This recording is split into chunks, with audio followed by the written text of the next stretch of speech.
right, good evening. 5 o'clock Tuesday, March 14th, Special City Council Workshop. I'd like to call the meeting to order and acknowledge that the press and public were duly notified of the meeting in accordance with the Freedom of Information Act. Nicole, you want to do roll call, please? Councilmember Goshen? Here. Councilmember Hahn? Here. Councilmember Myers? Here. Councilmember Ward? Here. Councilmember Streetman? Here. Councilmember Popson? Here. Councilmember Anderson? Here. Councilmember Pierce? Here. Mayor Pounds? Here. You have a quorum? Thank you. Citizens' comments?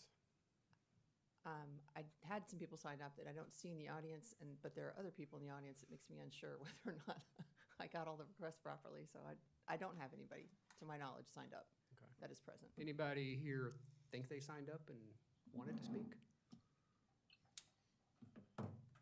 Fair enough, thank you.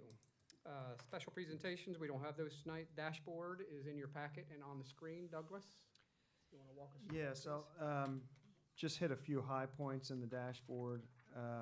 We have pretty much in each department, we have one vacancy. City Hall, we're lacking in the building department, a business license clerk. Police department, we are still trying to hire one code enforcement officer. Fire department, we're trying to hire one firefighter.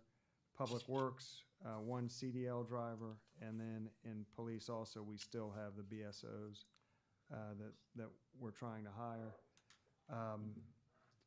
So that's it in terms of vacancies. Just wanted to touch on a few upcoming events. We have Community Yard Sale, March 25th, 8 to noon.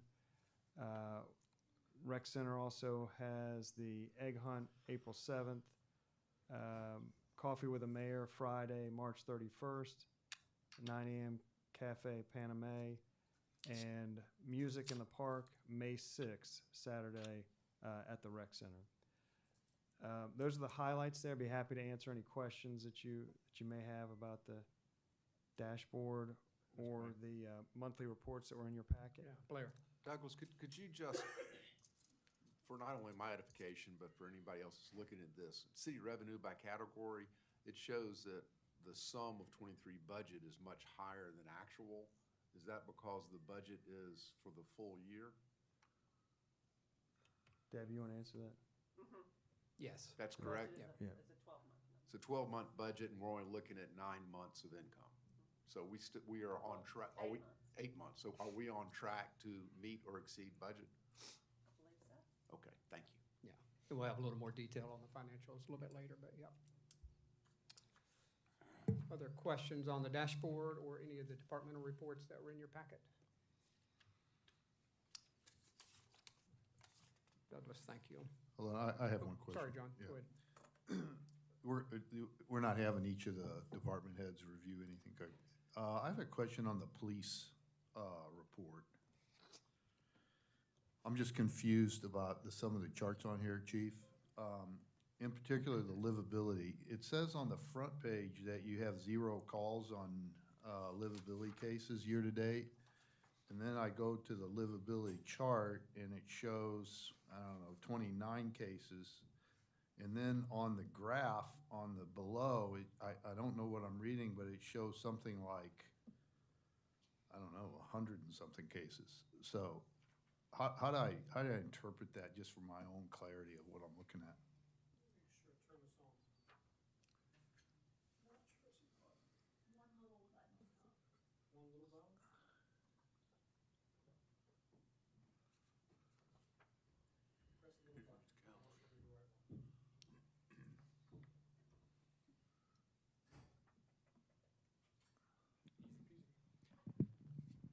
Apologize about that.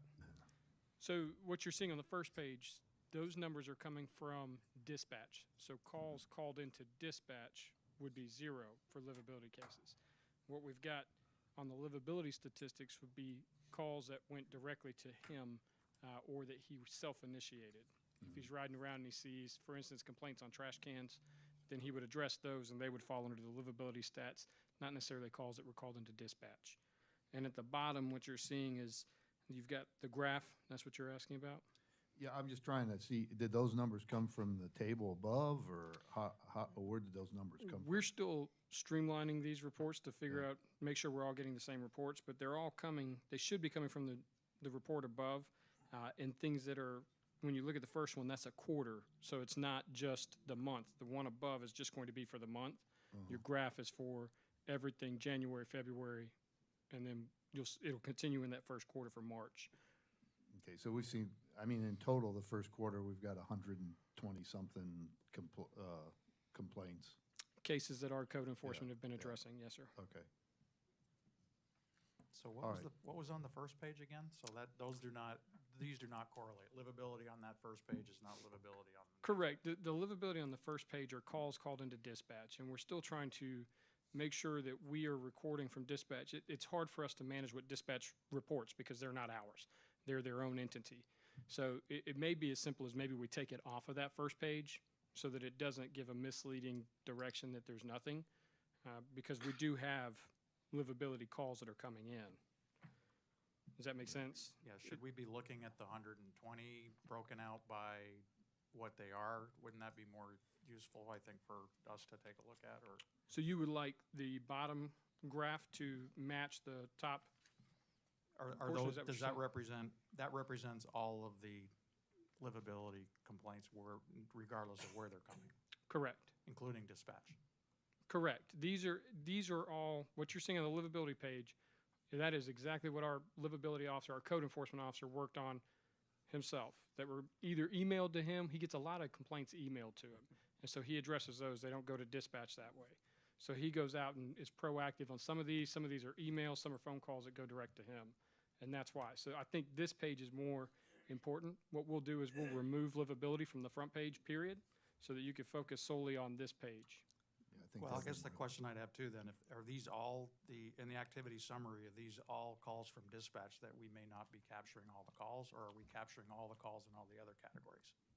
On the front page that you're seeing activity summary, those are all the calls that are coming into dispatch. Okay, so like, I'm just using an example. So bicycle stops are 0. Is that, if we didn't get them all in dispatch, then, That means the officer didn't call out a bicycle stop. okay. Because all of our stops, our self-initiated stops for police officers, traffic stops, have to be recorded through dispatch for safety purposes. Got it. So they would call it out as a golf cart stop, a bicycle stop, a pedestrian stop.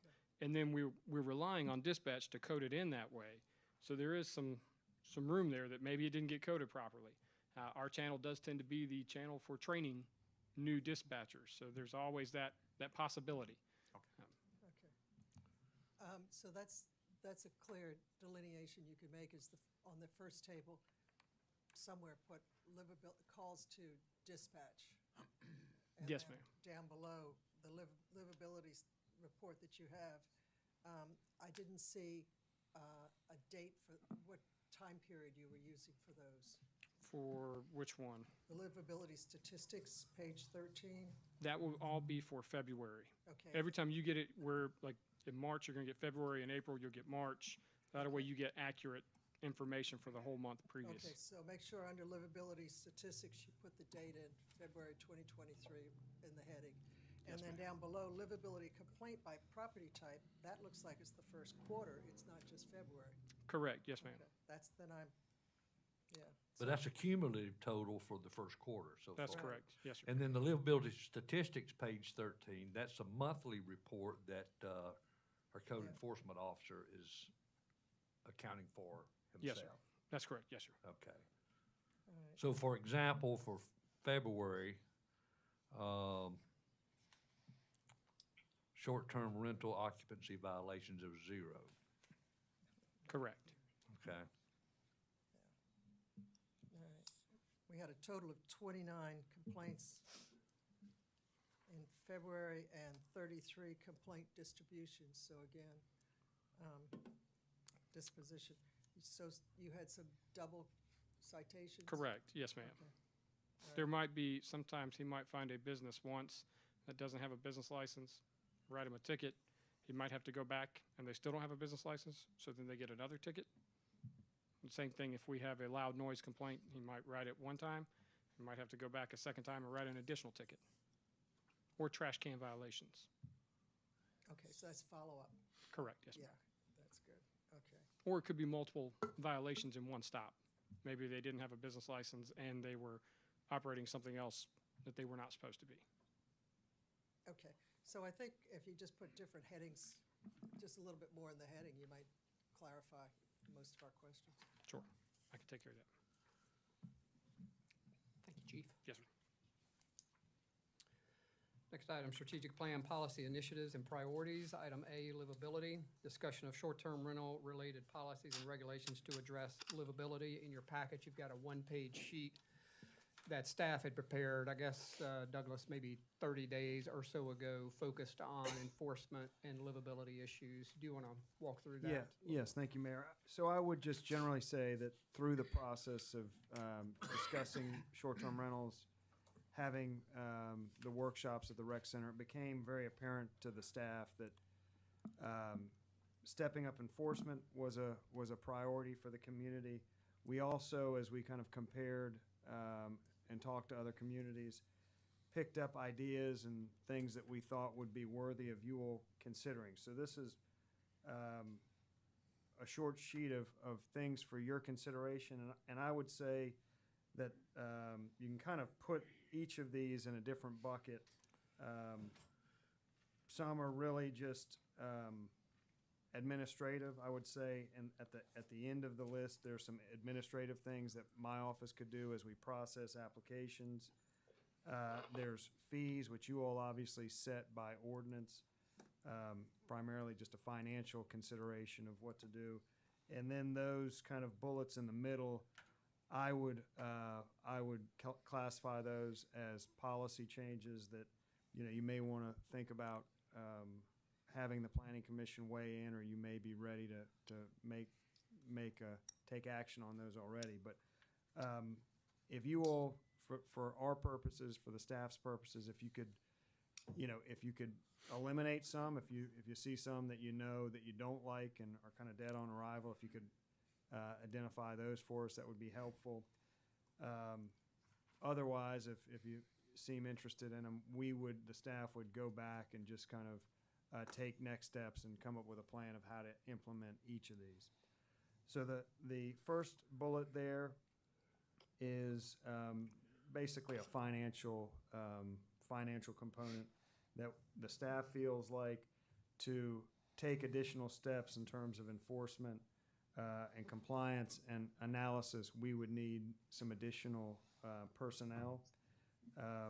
We think that could be done with an increase in the fees of $200 per license. We also think that we could use up to 3 additional staff people. One is kind of specifically in your packet tonight to look at that job description. That's the short-term rental compliance coordinator.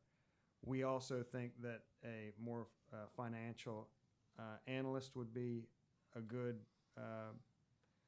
piece of personnel to have in place for things like reconciling the various fees that are paid to different agencies.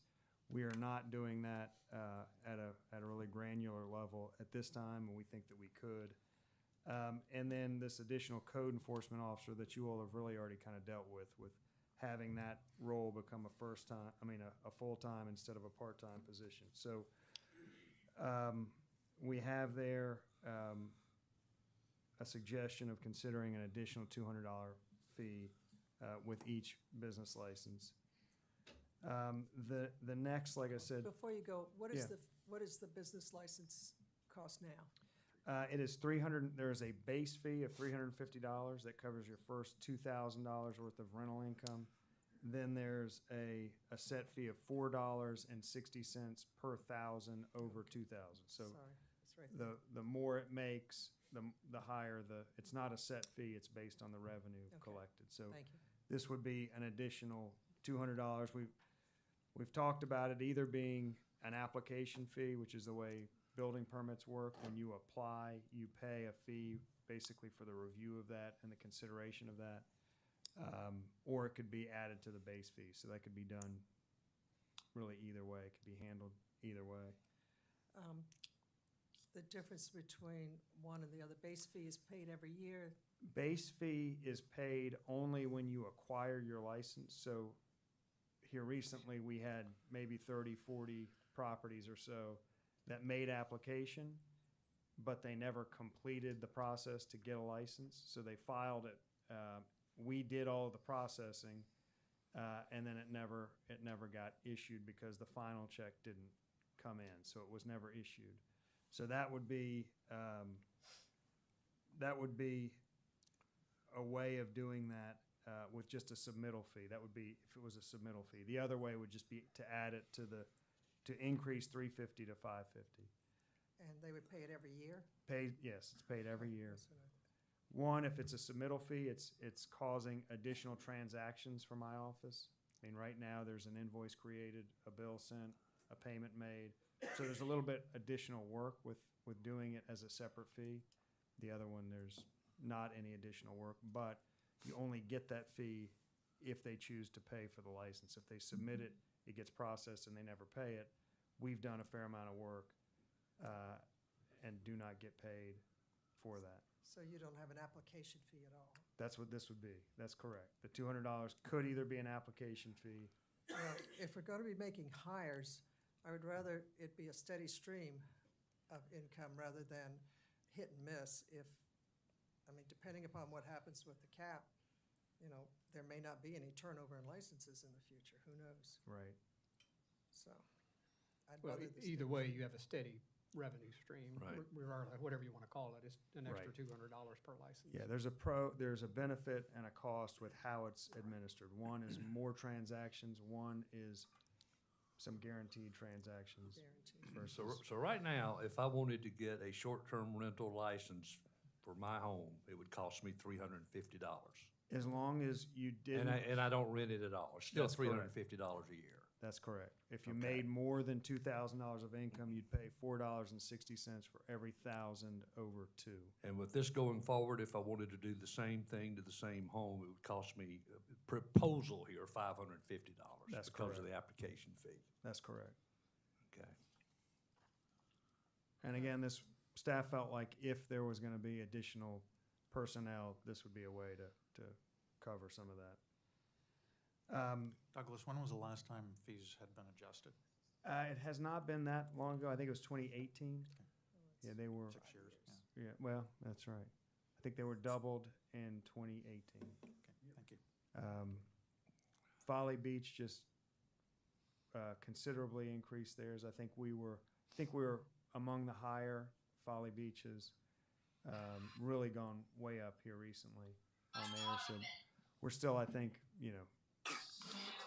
we're still in the same area of cost, but maybe not the highest anymore. I'm good. Hey, Kevin, can you put yourself on mute? He's on another call. Yeah, so Douglas, we were 175 in Just move the mic. 2018. Just move the mic Move away. the mic. Yes, We were that's correct. 175. 175 and 230 in 2018. All right. Hey, Kevin, are you back? Can you put yourself on mute? Do you mind? Yes, sir. Please, thank you.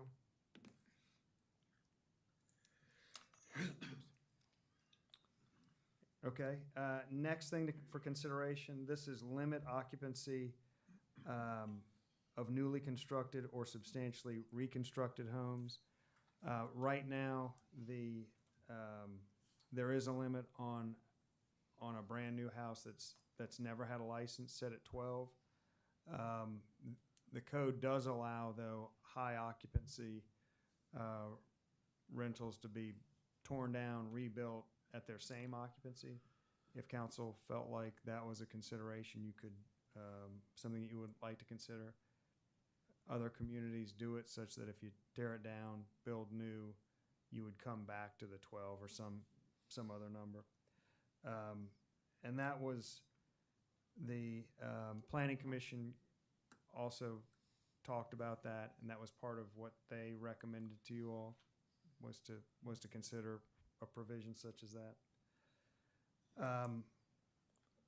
The third bullet down, require a minimum night stay.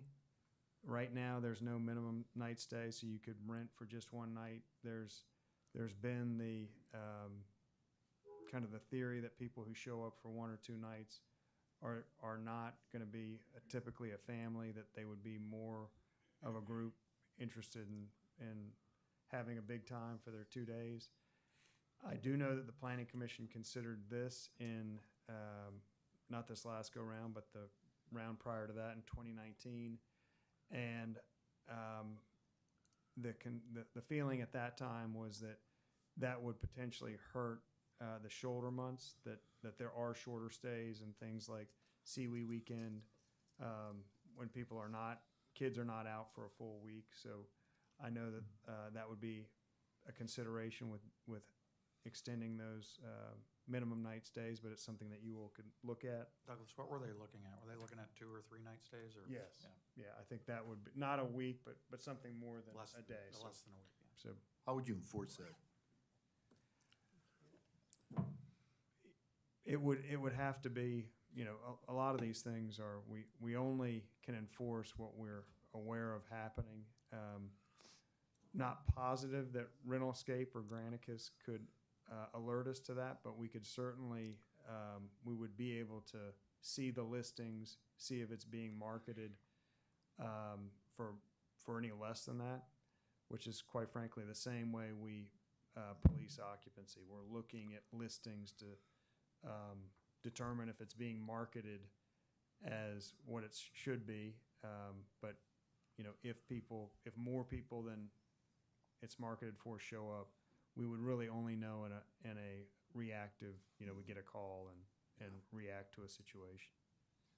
Douglas, on that point, how would you differentiate, I'm sorry, how would you differentiate the old hotels that are now condo hotels? I mean, they are set up for nightly rentals. How would you differentiate those? I mean, I don't know how we would do that within the short-term rental license basket. Yeah, the hotels, so I mean, I think that would be a zoning district. We'd have to differentiate by zoning district. It would be my suggestion that this would not apply in a commercial district or, So you would go back and apply the 4 zones that the. well, it planning wouldn't be, it commission would be our suggested. traditional, just the commercial district is between 10th and 14th. You would just apply those traditional zoning districts. Okay, and do you have any recommendation on how to limit what a minimum number of stays would be? I think it would be 2 or 3 days, but I would think if this is something that council wants to consider, my suggestion would be to have the planning commission analyze this, because they did it before. There were concerns raised, so I think they would be well suited to try to work through those details and Wasn't the concerns. initial thinking that the 1 night stays were really the major root cause of the Yeah, concerns? Yeah. I think so. Yeah, I think the key to this would be asking, kind of reaching out to the people in the business and seeing if 2, 3 nights would be detrimental to, you know, would it be too detrimental to consider, or is it something that I get the sense that they may not do 1 night. A lot of them don't do 1 nights anyway, I don't think, but something we would want to look at closer. Ready for the next one? Yes. Amend parking requirements to incentivize less vehicles and more carpooling. This is something that's currently on the Public Safety Committee's agenda. Could stay there, could also be looked at by the Planning Commission. And I will just be honest with this, that the problem here has always been, if you limit what can be on the property, the kind of immediate solution to that for people who come is to put them in public parking spaces. So you kind of move the problem from being on the property to in public spaces, which has its own set of problems. So this is one that also should be carefully analyzed and considered to not create a different unintended problem. Is that also challenge enforceability because of the difference between the daytime occupancy and the evening occupancy? And I see the chief nodding his head up and down. It is. I'm just wondering, is this just I mean, if we chase this, is it really worth bothering with? This might Yes. be one Chief, do you have any thoughts on that?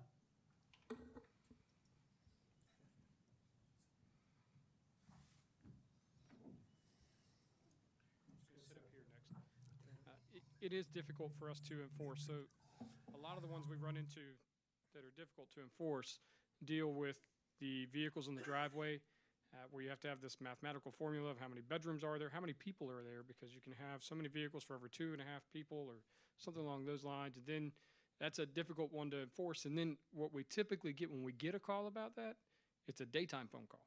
And they don't realize that the occupancy rate doesn't kick in until overnight. And so at overnight, what we do is we tell them they can't be there, and then where do they go? Into the right-of-ways. And even in your residential parking districts, after 9 o'clock or after 6 o'clock, anybody can park in the residential parking spots, and that's where they go. And then we get complaints about that part. The other part we struggle with these would be the occupancy rate inside, because we don't go door to door knocking to count how many people are in a house, and I feel that would be a violation of somebody's Fourth Amendment right to do so without a cause, and I'm hesitant for that one. I do have concerns with the one that was listed earlier about the number of nights listed. The only way we would enforce that would be just like what we're doing with occupancy rate, as Mr. Carr said earlier. We have to look at the website, and if they're advertising it, that's where we're catching it. Aside from that, we're not going to know one way or the other if they've been there 3 nights, 2 nights, 4 nights, 1 night, because we just don't have the resources, personnel-wise or equipment-wise, to check that with those businesses.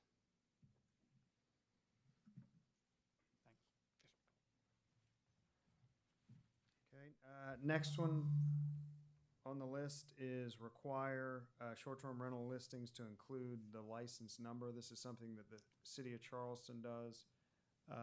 They do this it's really just kind of an outward-facing tool that anybody browsing the internet, including my office or a neighbor, would be able to tell when they look at a listing, is this listing legal? Does it have the proper credentials? So it's just kind of an outward seal of approval, so to speak, that lets the world see that they have the proper credentials to rent.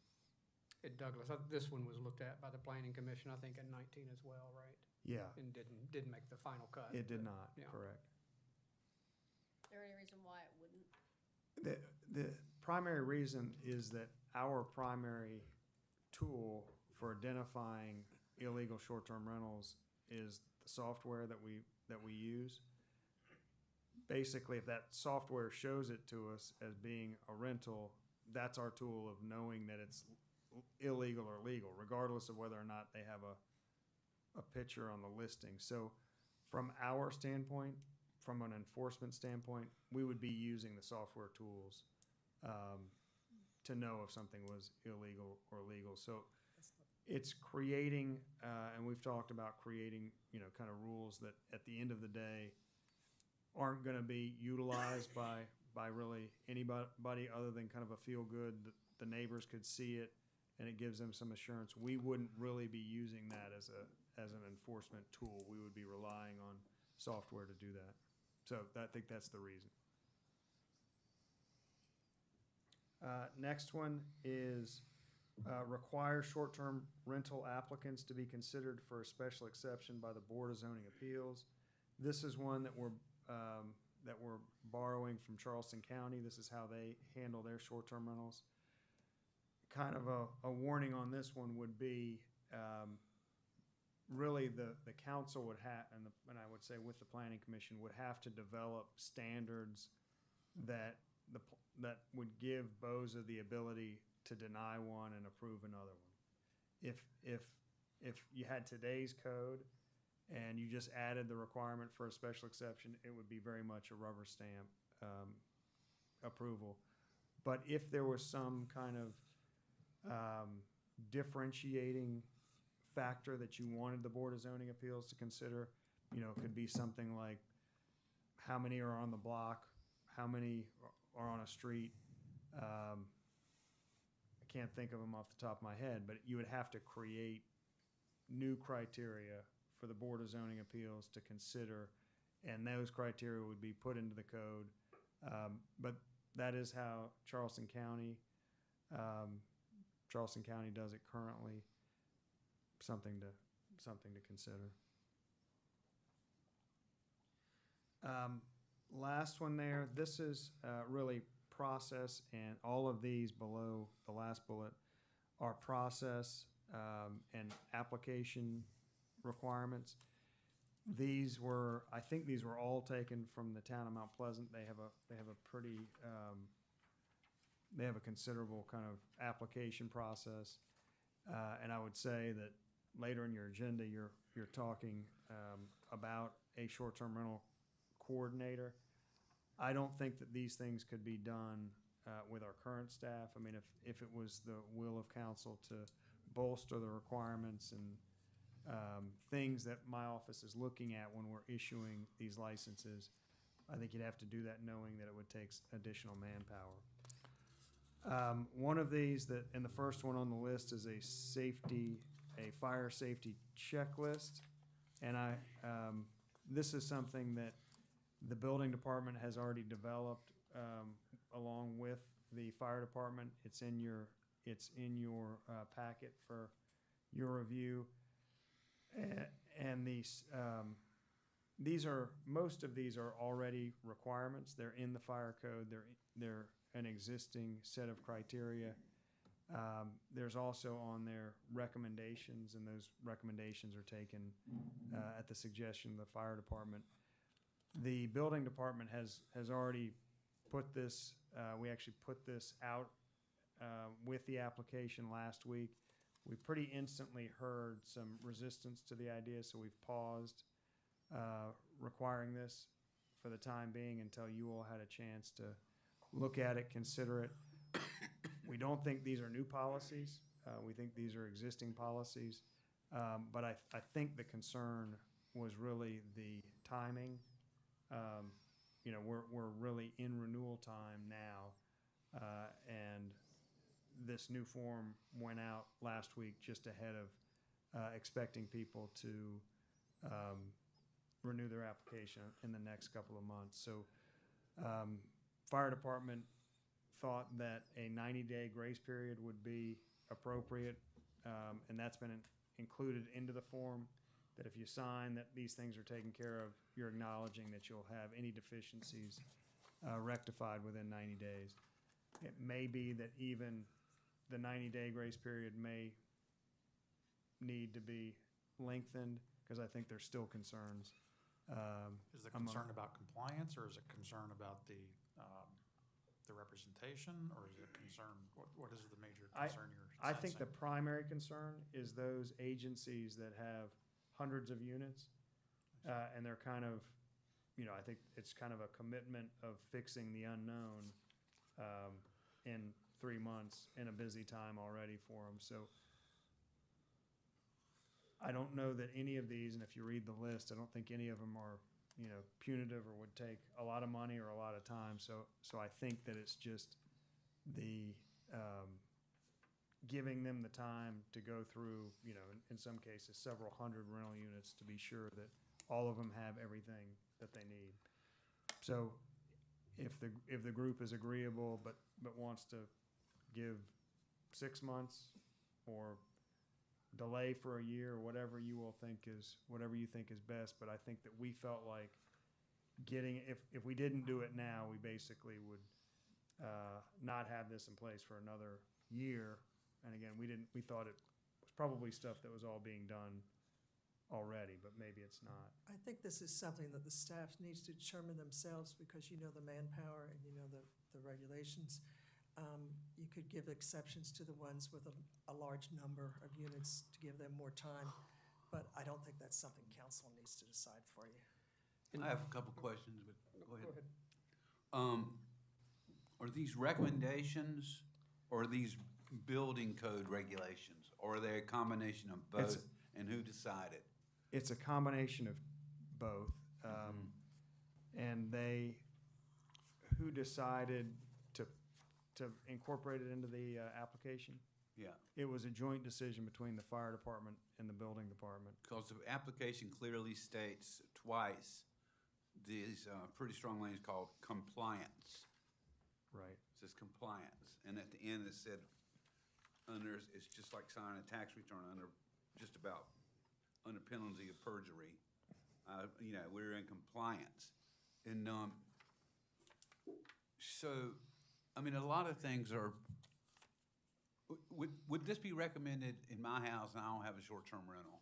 And if so, what's the difference between, if I had a short-term rental license and I rented my house for 3 weeks a year, I would have to go through all of these steps to sign off on this form that says I'm in compliance? So, to get to your first question, there is a mixture there of, several of them are shalls. I mean, several of them are requirements, and then the others are recommendations. But each bullet either includes a shall or a recommendation. So, it's a mix of the two. And I guess, yes, to get to your question of if you chose to rent your house on For a couple of weeks. a few weeks, the expectation would be that you would do each of these things. I guess I'd have a question to the chief. If we're not compliant, if somebody's not compliant with these items, I don't know if they're that rigorous or not rigorous, would that indicate that potentially you have people coming into a home that may not be safe from a fire or other safety protection, which I think I would expect if I were renting a home? When you finish, Chief, I had other questions. I wasn't finished yet. I can wait until you. Good, you know, you can speak. But I mean, some of them just seems like, well, I understand circuit breaker, it has to be closed and it can't be any unused circuits. I mean, I don't have to worry about that in my house right now. And that the fire extinguisher must be 60 inches above the floor, just outside of the kitchen. You have some of these multi-million-dollar houses that maybe they like to put the fire extinguisher under the sink. But I'm just wondering if maybe one path to consider is just have compliance issues and then have another section of recommendations. So not have them commingled in the Correct. form. Right. These are Yeah. what you have to do, these are what we recommend. I think we could certainly Like do that. smoke detectors in every room, smoke detectors, and there's even a provision for a carbon monoxide detector. I don't have one in my house. Yeah, That's pretty standard equipment. Well, I mean, a lot of these are just current building code, and if you're gonna be Right, well- renting, you should probably be following the current. Well, building code. my question, my point is, it's a mixture of compliance and recommendations. And I'd like to see, it broken out. What is in compliance and what is recommended? Yeah, I think we can certainly, the way it's done now is by grouping fire protection, general, electrical, heating, but some are shalls, some are recommendations, but we could certainly pull out those that are requirements and those that are recommendations. That wouldn't be a problem. Okay, thank you, sir. Go ahead. Go ahead, Chief. Thank you. Absolutely. So in the 4 that are required, what we did is we went back and did our due diligence to make sure we're getting it all correct. But for the extinguisher, that is South Carolina Fire Code Section 906, and it shall be serviced and tagged every 6 years. The top of the extinguisher shall be no higher than 60 inches, 5 feet from the floor. So you can put it at a level that's appropriate and mounted in a conspicuous location where they'll have ready access to be immediately available. So we went back and amended the form. So I don't know if the forms that you have in your possession now are the updated ones, if they reflect the 90 days. When we initially rolled this out, we got really good feedback from the individual renters. But with the larger rental companies, obviously it's more of a struggle. So we realized that, I realized I made a mistake and rolled this out, recommended to roll it out too quickly. We need to give people time to, make these changes. But there are 4 requirements, and so the fire extinguisher is one. The working smoke alarms in each bedroom and hallways outside all sleeping spaces and on each floor. That's South Carolina Residential Code, Section R314, and South Carolina Fire Code 1103-8. And carbon monoxide detectors, one located on each floor, is a residential code as well. R315 and South Carolina Fire Code 1103.9. So like a standalone smoke detector is $20. You can get a combination smoke and carbon monoxide for $34. The fire extinguisher is $25, and the carbon monoxide is $25, which they make them now where you can just plug them into an outlet. They're low footprint type of device. And then the fourth piece was the dwelling street address, which it is difficult for us as we respond to make sure we're going to the right house, especially at night or inclement weather. So having that standardized as per South Carolina Residential Code R319 about the conspicuous location, doesn't say where it has to be, but just conspicuous, with the numbers and letters shall be 4 inches in height or greater.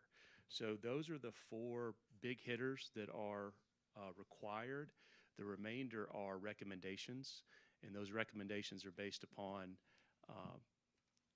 fire code best practice. And the big thing for us is we want to be proactive. We want to help our business owners, whether they're short-term renters, whether they're a commercial occupancy, protect their investment.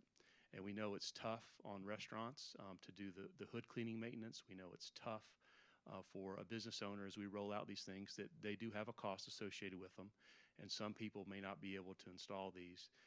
But we want to be proactive and minimize and mitigate the risk to the guests, and also to protect that short-term renter, the owner. So if they have early detection in place, if they have fire extinguishment capability in place, that helps the occupant and definitely helps the owner. And we did this with support of the fire code. We looked also at neighboring municipalities throughout the state, and we're one of the few right now that we do not have currently any requirements for fire and life safety. So we took a very soft approach and tried to roll it out, but again, my mistake, and I apologize for rolling it out a little too quickly and without a grace period and a time associated with that, so people could come into compliance. And we're also in that 90-day frame. We are not going to go out. We don't have the staff, as Chief Cornett mentioned, for his piece, but we don't have the staff, and it is not our intention to go out to a short-term rental to inspect. That is not what we want to do. We want to educate the owner and have them make that a safe place in a standardized format based upon code, and we're giving them that time frame to do it, and they're signing that they recognize that these are recommendations and requirements. But we are not going to go out and inspect these occupancies. We don't have the staff, and we don't have we don't feel it's the right thing to do for our fire department currently.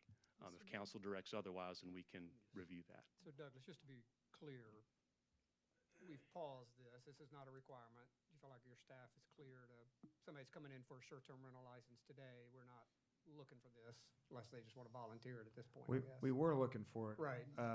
But to say, as of now, last- we're paused, taking a deep breath. I mean, I think, Chief, to your point, I appreciate you saying, to not have our rental management folks weigh in is a big miss. We got to have that.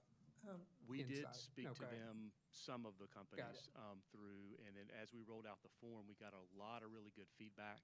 We made some initial adjustments. To Mr. Buchanan's point, sent an email to me earlier today about representing the Isle of Palms Chamber of Commerce, and so we did miss as a fire department on making sure all our stakeholders were involved. But this didn't have anything to do with the updated code, the updated fire code. It had zero to do with that. It had to do with us not having anything in place as a municipality to mitigate our risk and to mitigate the risk to the people who are in a short-term rental. And again, these changes, we wanted to make sure that we had a cost associated with that. What are we asking people to do? And these are things that can be done very easily and very inexpensive on your own, but for a large company that has multiple properties under their umbrella, with the occupancy rates, it can be difficult. So we definitely are solid on these recommendations, but I'm all about extending that time frame. We definitely want to roll that form out if we can, but if it's 120 days or whatever council views is fair and appropriate, and talking with the Chamber of Commerce, we can have those conversations, but we definitely feel it's needed. Mr. Mayor, I'd like to recommend that the Public Safety Committee has not reviewed this, and it would be a good point for us to send this back to Public Safety and for us to work with the fire department in getting it back to a format that we can just bring back to council for approval. Yeah, and I might take it a step further. I mean, everything Douglas, that staff has prepared on this list are worthy of conversation, but I might ask to go to the Planning Commission to come back with Okay. recommendations. Okay. Well, Yeah, let the me only ask, one is that, the- is the and sense I'll that- just speak for myself, from my viewpoint, the only one that causes me heartburn is the BOZA process. I mean, that feels bureaucratic to me, and 1,700 whatever license we wind up with, that's a lot to put on a very small volunteer committee. And then how about the financial aspect of it? I would say that's really that's a consideration for you all more than the planning commission. You okay with not giving them that component? Let you all work on that? I was gonna suggest that same thing. I don't think planning commission needs to entertain anything with the financial side of it, which is the first bullet point. Right.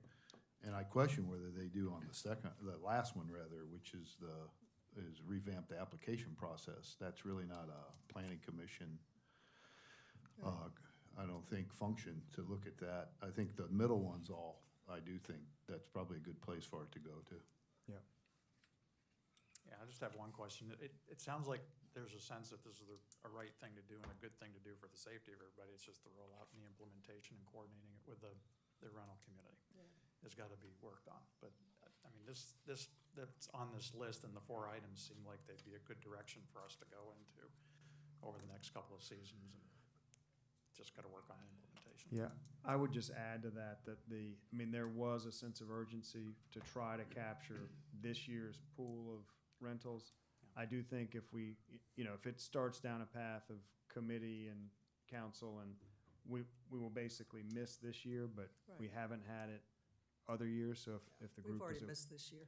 Yeah, so if we think we're kind of okay with the idea of missing this year, then I don't think there's any harm in putting it through. This request went out to all the short-term rental license holders, though, right?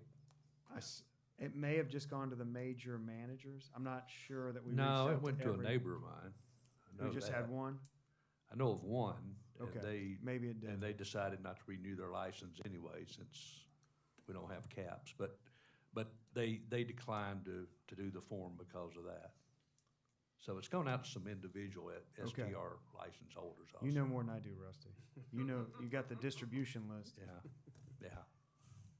I just had one, I hate to drag things out, but if you wouldn't mind, a little bit more information about why you decided not to include the rental license number as public information, that it's just that your software takes care of it? Yes. Yeah, we identify, so I think the thought there would be if you see a listing that doesn't have that, you would know, that's a non-compliant property, we're gonna pursue that. We would just never do it that way. We would always use, and quite frankly, if it doesn't have that number and they're renting illegally, they're not gonna give you their address, so you're not gonna be able to find it anyway. So you kind of have to go back to the compliance software to identify that property anyway. So it could certainly be done as kind of a feel-good thing for, again, neighbors looking at listings, but we would not be using it as a real enforcement tool. Okay, Yeah, I so, but that's mainly internal Yeah. management tool. Well, I know that, there's a lot of licensing boards in the state of South Carolina. And if you would like to say that you're, let's say, a CPA, then you can go to South Carolina Board of Accountancy and look up, see if there is a number attached to that name that you're licensed in the state, as well as a doctor, architect, plumber, whatever. And so as far as the general public, as far as their faith in the system, I don't see the problem with it, but I'm gonna leave it to you guys. But I do know that people can get general license information for different professions. Yeah, we in the state. certainly provide, license information on every property to anybody who asks for it. So it's not that we would provide it, we just, and we're, I guess we would say we're indifferent about it. We're not gonna use it, but Okay. if council I'll feels take like enough it. time. Thank you. What's that? Why are we asking for it? I think that's why it was taken off the list last time. All right, this is going back to planning commission, so we're good. Okay. Chiefs, thank you all. Douglas and staff, thank you for putting all that together. Item B, environmental, we don't have anything. C, public services. First item, discussion of paramedic program. I know Chief Oliveris has talked to the Public Safety Committee about this. You've got a presentation in your packet. So Chief, we'll let you take it away.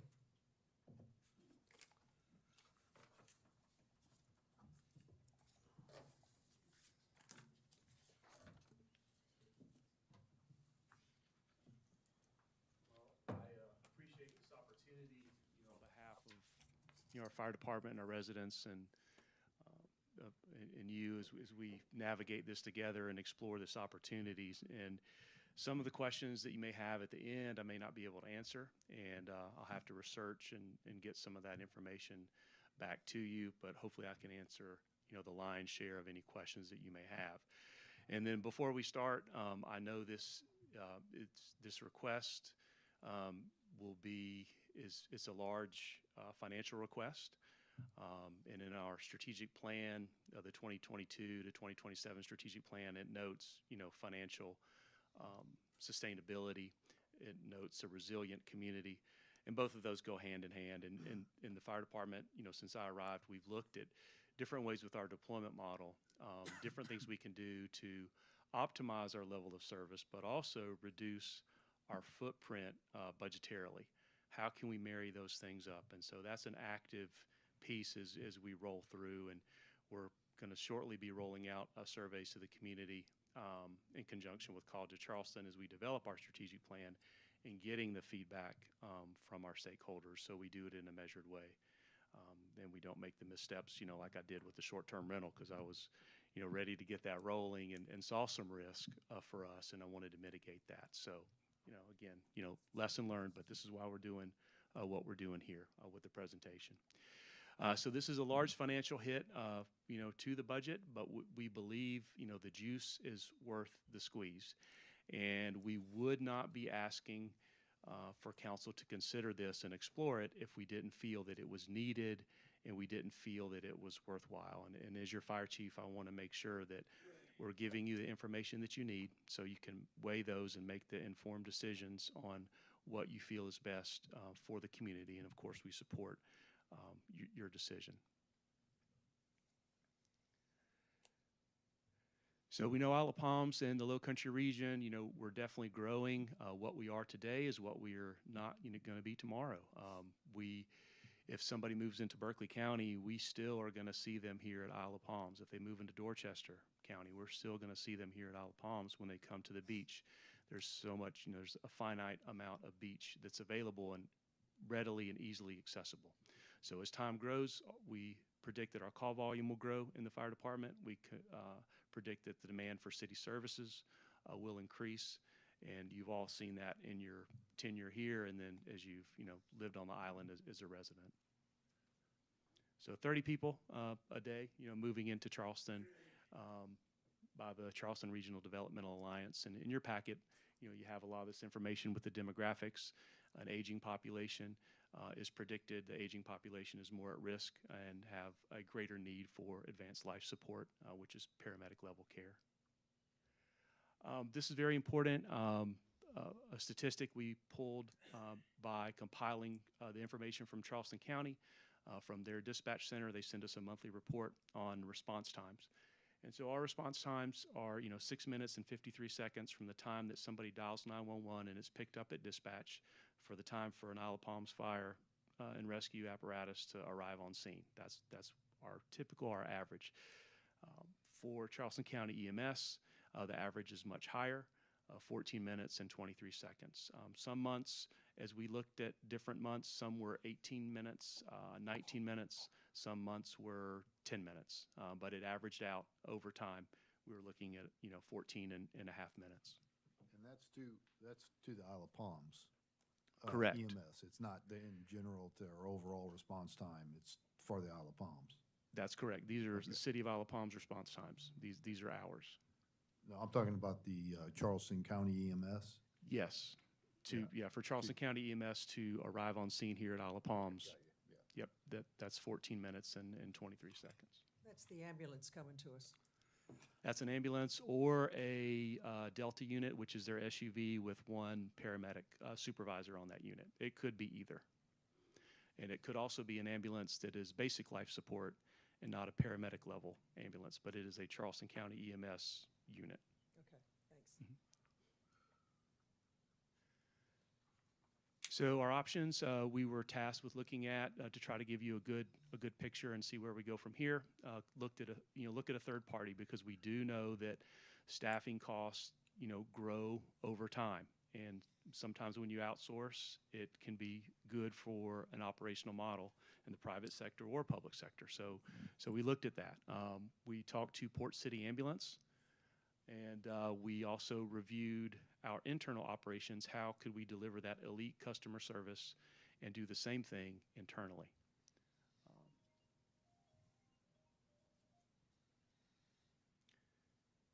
So we talked to Port City, and we got a quote on what would it take for an SUV to be outfitted with a paramedic, and then a paramedic on an ambulance with a EMT basic. They broke down their costs. They forecasted that they would receive about $150,000 in revenue from the patients that they would transport to the hospital.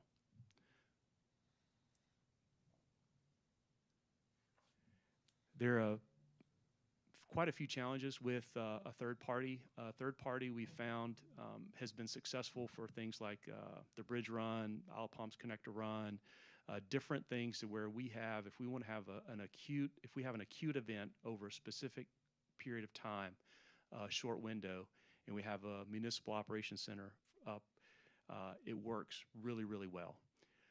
What the challenge would be with a third party is if someone called Charleston County 911, they call 911, the 911 center answers that call, and they direct that call to the appropriate resource. Port City Ambulance is not on that call loop, so what would happen is Charleston County, like if we had a Port City Ambulance here and it was contracted, and let's say it's July 8th in the summertime, they would receive the call. Charleston County would dispatch. They would call actually Port City on the phone, or they would call them via radio and say, hey, you have a call at 123 ABC Lane, and this is the call, this is the information, and Port City would then get that information, and then they would turn around and dispatch the unit themselves. So there is a period of time that we would lose, and we feel that our response times would suffer. The ambulance would be here on the island, which would be a great thing, but we just looked at one ambulance and one SUV. So there's a host of different challenges. Some we can work through, some would be very difficult. Some would require us still to respond as a fire department. So the efficiency here is lost in, if we have direct hire firefighter medics, they can respond to 100% of our call volume. If it is a Port City paramedic, they can respond to 47 or 50% of our call volume. So if we spend the money to hire Port City, let's say for 1 year at $761,000, they're not responding to all our calls. Our vehicle accidents, they can respond medically, but like our water rescues, if it's non-medical in nature, for fires, all those other things that we respond to, they're not able to respond to those call types and assist. So that is one detractor on that model. Chief, if you could, I know what you're talking about very well, because we've already gone through this with public safety. A lot of people don't. If you could just very quickly say where we are today, if somebody on 40th Avenue has a heart attack today, what happens with our services versus what would happen if a paramedic was available? Sure. What's the difference? Okay, I mean, great. that's the big issue. What are we getting for our money? So what's the difference? If I'm having a heart attack, do I want a paralegal to show up? Or a paralegal, paramedic to show up? No, Never, ever. Or am I No. okay with just the fire department coming? What's the difference? Okay, great question. So if a cardiac arrest call for service was dispatched, we would send our battalion chief and 2 fire department units. So you're immediately going to get 7 people on scene, 1 in a command role and the other 6 to do the interventions. And we would have an AED, an automatic external defibrillator. So if that patient was in asystole, which is a flat line, if they were in VFib, which is ventricular fibrillation, or ventricular tachycardia, those are 3 shockable rhythms, then we could shock that individual with or defibrillate their heart with an AED. And so we would arrive, we would assess the patient, perform, hands CPR, keep the blood moving, apply the AED. Do the pads show shock indicated, yes or no? Paramedic arrives. If the rhythm is in different states, they have the ability to manually defibrillate or do synchronized cardioversion for the patient. And so if they're in a unique rhythm like torsades de pointes or all these other things, a paramedic has that ability to, with pre-hospital medicine, all the advances, they're able to perform an intervention. They can also give amiodarone, epinephrine, all these cardiac medications that are great for the patient. So we had a cardiac arrest recently at the boathouse, and there was a physician on scene. And so our guys and girls did great. We did everything we could. And once we had stabilized the patient, he was like, okay, let's get, epinephrine on board. Let's get amiodarone. And we said, hey, we don't have that. We don't have those medications. Charleston County EMS does. So we had gotten to the patient to a point to where we could no longer provide additional therapeutic care because they were above our scope. A paramedic, we can intubate with an endotracheal tube. We can do pleural decompression if it's a traumatic arrest, if the arrest is caused by trauma. We can do those things, a paramedic. The medications that can be delivered through the bone. It can be delivered through the vein, can be delivered through the muscle. So that's a big thing. Allergic reactions, pain management. It's just such at a higher level now than it used to be. In the supportive care with pain management, we have a lot of falls here at Isle of Palms, and so if somebody has a fractured hip, getting that pain management on board is really, really important to help stabilize the patient, and it's the humane thing to do, but also helps us package the patient and get them out of a weird situation, because typically they will fall down the steps or they fall in an awkward place, and we have to move them manually, and it can be more painful. So we can have everything ready to go. If we had paramedics here, we could do everything Charleston County EMS could do. And when they arrived, they'd be packaged, and we could just load them up into the ambulance. And if they needed an additional paramedic, for example, now Charleston County EMS is moving to a model because of their service demand where they have an EMT basic ambulance. And so we provide currently an EMT basic service, which, we can, for allergic reaction, we can do an EpiPen, we can do these minor things with Narcan. But Charleston County EMS, if we can load that patient up, we can turn that into an ALS ambulance because our paramedic can hop on that ambulance, and we have all the ALS equipment, and there's no delay on us waiting on an ALS ambulance, a paramedic level ambulance, to come to our location. We can utilize that basic ambulance. So the downside to that is our firefighter rides to the hospital, but currently we kind of do the same thing. What we do is we drive that ambulance to the hospital. So in the cardiac arrest at the boathouse, to get that patient where they needed to be and to get EMS in the back of the ambulance, our firefighter drove to the hospital, and our battalion chief went and picked them up. So the model would change a little bit. We could have a paramedic in the back giving supportive care to that patient. So those are kind of the main differences. But there are about 30 to 36 different procedures that could be done if you're a paramedic compared to EMT basic. Thank you, Chief. And those extra services become magnified in importance if we got traffic issues and you can't get somebody to the hospital, correct? Yes, sir. Absolutely. Thank you. So we have three different options. You'll see option 1, 2, and 3. Option 1, we have the addition of 7 personnel, and because we would be looking at a new operational model, we have a operations chief listed, 6 firefighter paramedics, which would be 2 firefighter paramedics per shift, but we would be asking for 7 people to make option 1 feasible. This is all internal, right? Correct. Yes, ma'am. Okay. Yep. So the contract services you've completed, and now we're talking about 3 options that we could use. A contract will be option 3, and then we'll compare all 3 like heads up where they'll be on the same sheet and Okay. be a little Good. easier to Thanks. see.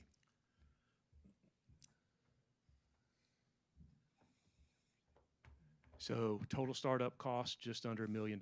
That's a huge ask, and we realize that. So looking at it, we with Ms. Janice Ladd, we have already put in our documentation for the need for an operations chief. But in our strategic plan, if this is something that could be deferred, the operations chief, this could be in a 5-year window with this new operational model. We can make it work, but over time, an operations chief would definitely help us be more efficient. Yeah, Chief, real quick, just what's in council's packet?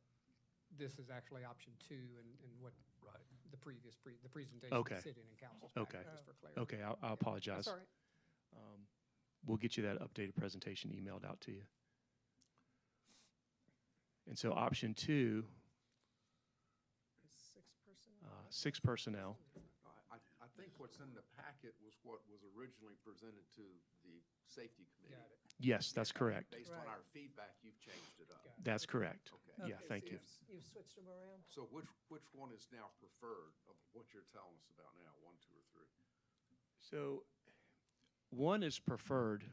We can make 2. We can make 2 work. If we had to phase in the operations chief, we can phase it in 12 months or 24 months. But option 1 is definitely preferred. Option 2, the startup cost, year 1, $750,000. So a lot less than 960, but that additional person is the big difference. So, But if you go back to that one you were just showing, the startup cost $150,000, you can actually probably extend that cost over several years for the duration of the equipment, so it's really not. Help me here, Jimmy. Amortized or depreciated, Yeah. whichever you prefer. So it's $600 on a recurring basis and $150 once. It's what $150,000 once is what you're saying with that. So it's the advertised. $150,000, great question. So $120,000 are for 2 cardiac monitors. We would replace those every 5 years. Right, so you 5 to amortize it over 6. 5 years. Yeah. And then the $30,000 is to get us up to speed with additional medications and additional equipment. But over time, we forecast a $3,000 to $4,000 annual cost. Right. So, and then at year 5, we would jump back up to $120,000 for the monitors. But that would not be present year 2, 3, and 4. Right. But we don't need any additional automobiles or. You don't need a vehicle, right? Not at this point. What we're talking about is just having paramedics on staff. Yeah. So we have 2 pickup trucks on order, and we can put the paramedics, we could put them on the pickup truck on the SUV. We can also put them on the fire engine.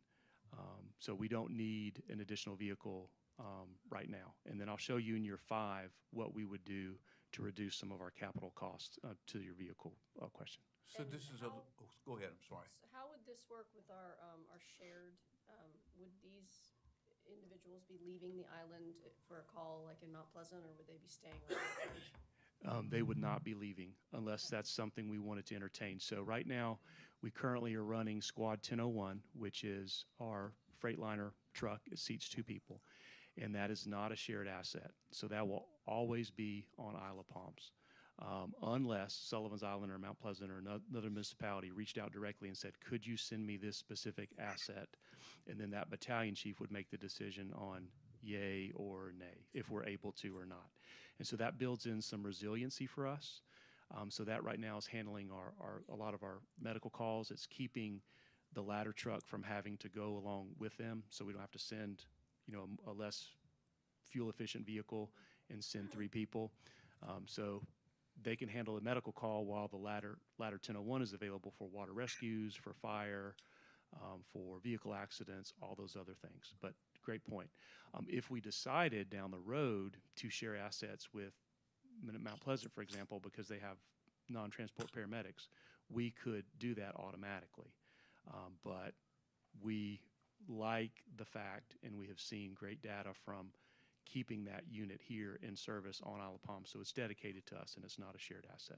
So Chief, Can we get Kevin in real quick? yeah. Kevin, go ahead. Thanks, Mr. Mayor. Chief, just a quick question. Your staffing cost number, is that an all-in number? Salary, benefits, retirement, everything? Yes, sir. Yes, sir. We got with Ms. Suggs on that to make sure that I was doing all my math correctly.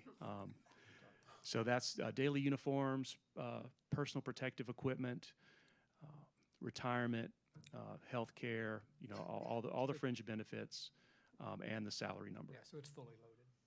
All right, so Chief, under this proposal here, this option, you would always have 2 paramedics on 24/7, basically. Every So- shift would have at least 2, it would have 2 paramedics. So one of those, so the reason for 2 is because most days we would have 2, but let's say one paramedic calls out sick. What we could do is we would shut down, the paramedic operations on one station, for example.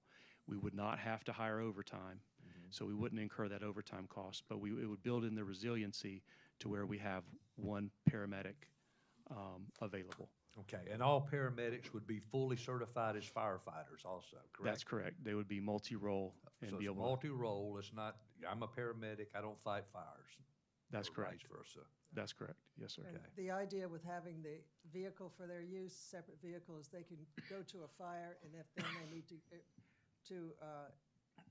they get a call for a medical emergency, they can jump in the truck and get there just about as fast as they would coming from the station. So that's the reason for The option 1 does have the vehicle, $60,000, correct? Yes, and that's for the operations chief. Right, That's where that vehicle is. Yes, sir. right. But if I remember correctly from the public safety presentation, this is just getting the patient ready to go. And we would not be transporting them off the island. That's correct. We would not transport off the island. That's correct. Right. Great. But to follow that up, what you were showing before on one of the original slides was it takes us 7 minutes to get to a call roughly? Yes, and ma'am. Respond to a call. And it takes the ambulance off island to 15 minutes to get here? 14 minutes and 23 seconds average. Okay. Yes, ma'am. I rounded up. Yeah. So in that 5 or 6 minutes, our paramedic can stabilize the patient and have that patient ready to be transported as soon as the ambulance arrives. So we're effectively doing everything we can and just have to turn around and send the patient back with the ambulance as soon as it arrives. Chief, how many certified paramedics do we have on staff now in the department? One, me. Okay. It's about a 18 month commitment, and we have initially we had 3 people that were interested, and because of that time commitment, now we have 2 people that are interested, and there's no guarantee when you I shouldn't say failure rate, but the completion of school, it's difficult. It's a commitment. You spend a lot of time in the hospital, a lot of time on EMS, a lot of time in class, and it's very rigorous, the academic portion. And so for us to do that, we have to reach outside our current staff. So if we go with one of the options internally here, other than a third party, it will take us quite a long time just to ramp up to have a paramedic program in place that's workable for us, right? So for 2 us, years maybe? if we direct hire paramedics, we feel that our timeline, and that's the very last slide I'll show you. Okay, I jumped ahead. I'm But sorry. no, that's fine. We would be ready to go by, I believe, April of next year, if it was approved in July. And we would have the ability, if we hired people who are paramedics but don't have firefighter certification and they want to be firefighters, that's great. We can send them to a recruit school here locally in Mount Pleasant in September. And then they would graduate in February. And then we would do our internal, orientation here in March and be ready to go, almost, this time next year. So 12 months from, today, but if, we know it's coming and it's approved, we can be pretty nimble and be ready to go if in July the money is ready to go. But could this be done with our current staffing if they had the certification? Or do we need more people? So right now, and you'll see this slide, I'll jump ahead to it. So we ran the numbers, and to your point, we are utilizing the staffing factor of 1.25, which means, 10 is our minimum right now. So we technically, to have 10 personnel on staff ready to go to do work, we need to have 12.5 people hired. And if we have 12.5 people staffed on the rolls for that shift, 2 of them can be off without us having to hire overtime.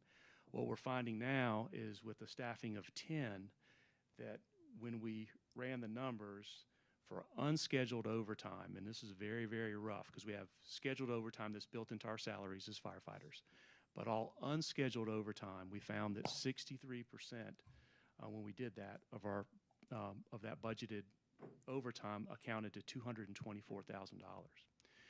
So to the point about, hey, can we have one paramedic or we'll have 2 paramedics? Well, one paramedic can be off. We wouldn't incur the overtime cost because we wouldn't be required to do it. But in order for us to maintain a minimum staffing of 10, only having 10 on staff anytime somebody takes off for training or they are sick or they take off on vacation, we have to backfill their position. So we do feel that using that staffing factor of 1.25, some of this overtime cost, and it's hard to quantify how much, would potentially be reduced.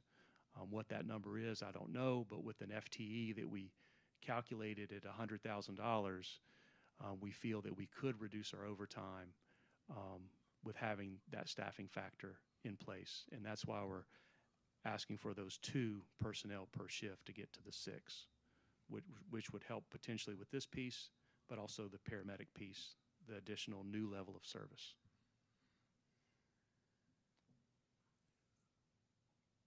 So I'm just going to forward through all these so we can get to the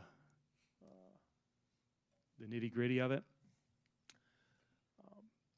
And you'll see in year 5, option 2 with 6 personnel, option 1 with 7 personnel, that it drops dramatically. Well, the reason for that is we currently have an apparatus that we have budgeted to replace in 5 years, and we have $500,000 in our capital plan that would be dedicated to that.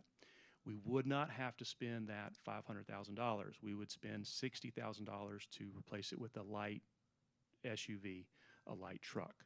And so that is the financial sustainability piece that we try to balance with, having this big ask for staffing cost. But operationally, that it actually will get us more efficiency if we're able to do this and reduce our fuel costs, tires, maintenance, all those things, and we can get the SUV down a driveway. But Chief, just on the beach. 219 doesn't cover 6 people. No, so what we did just to show that is, I know that's a capital cost, but it would be 440 plus the 219 would be the true cost. But if we have the paramedic program, we don't have to replace that $500,000 apparatus. And so we tried to show where we're being fiscally responsible. But yes, to your point, you would add that for. So my year 5 cost is 650-ish, give or take. Yes, sir. Yes, sir. Absolutely. Wait a minute. What you're doing is you're taking the apparatus that you replace, that $500,000 apparatus is not an ambulance or something that's being used by a paramedic now. That's just something that you're saying we no longer need in our department. Correct, correct. So Our you're just operational, shifting- It's just like the overtime hours that you were shifting from overtime to pay for a paramedic. You can now take funds that would have been used for a vehicle to pay for salaries going forward. I think Well, I year don't five think- is an incremental cost. Year five is just showing an incremental Yeah, cost. yeah.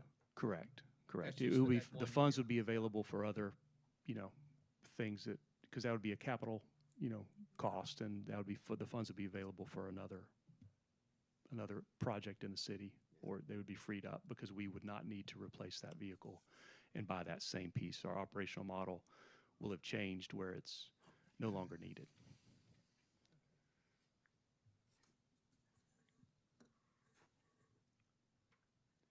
This is Port City. And so this is probably one of the more important slides when you're looking at it monetarily. Port City's there in the circle.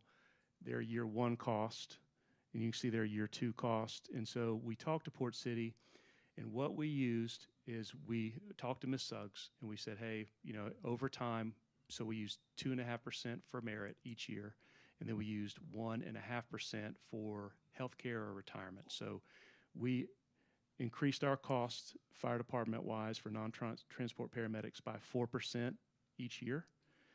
And then we did the same with Port City, because when we talked to Port City, we said, okay, if we do this model, what are we looking at? And they said, well, the last 2 years with the labor market, they were between 6 and 8% is what they saw in the labor market the last 2 years.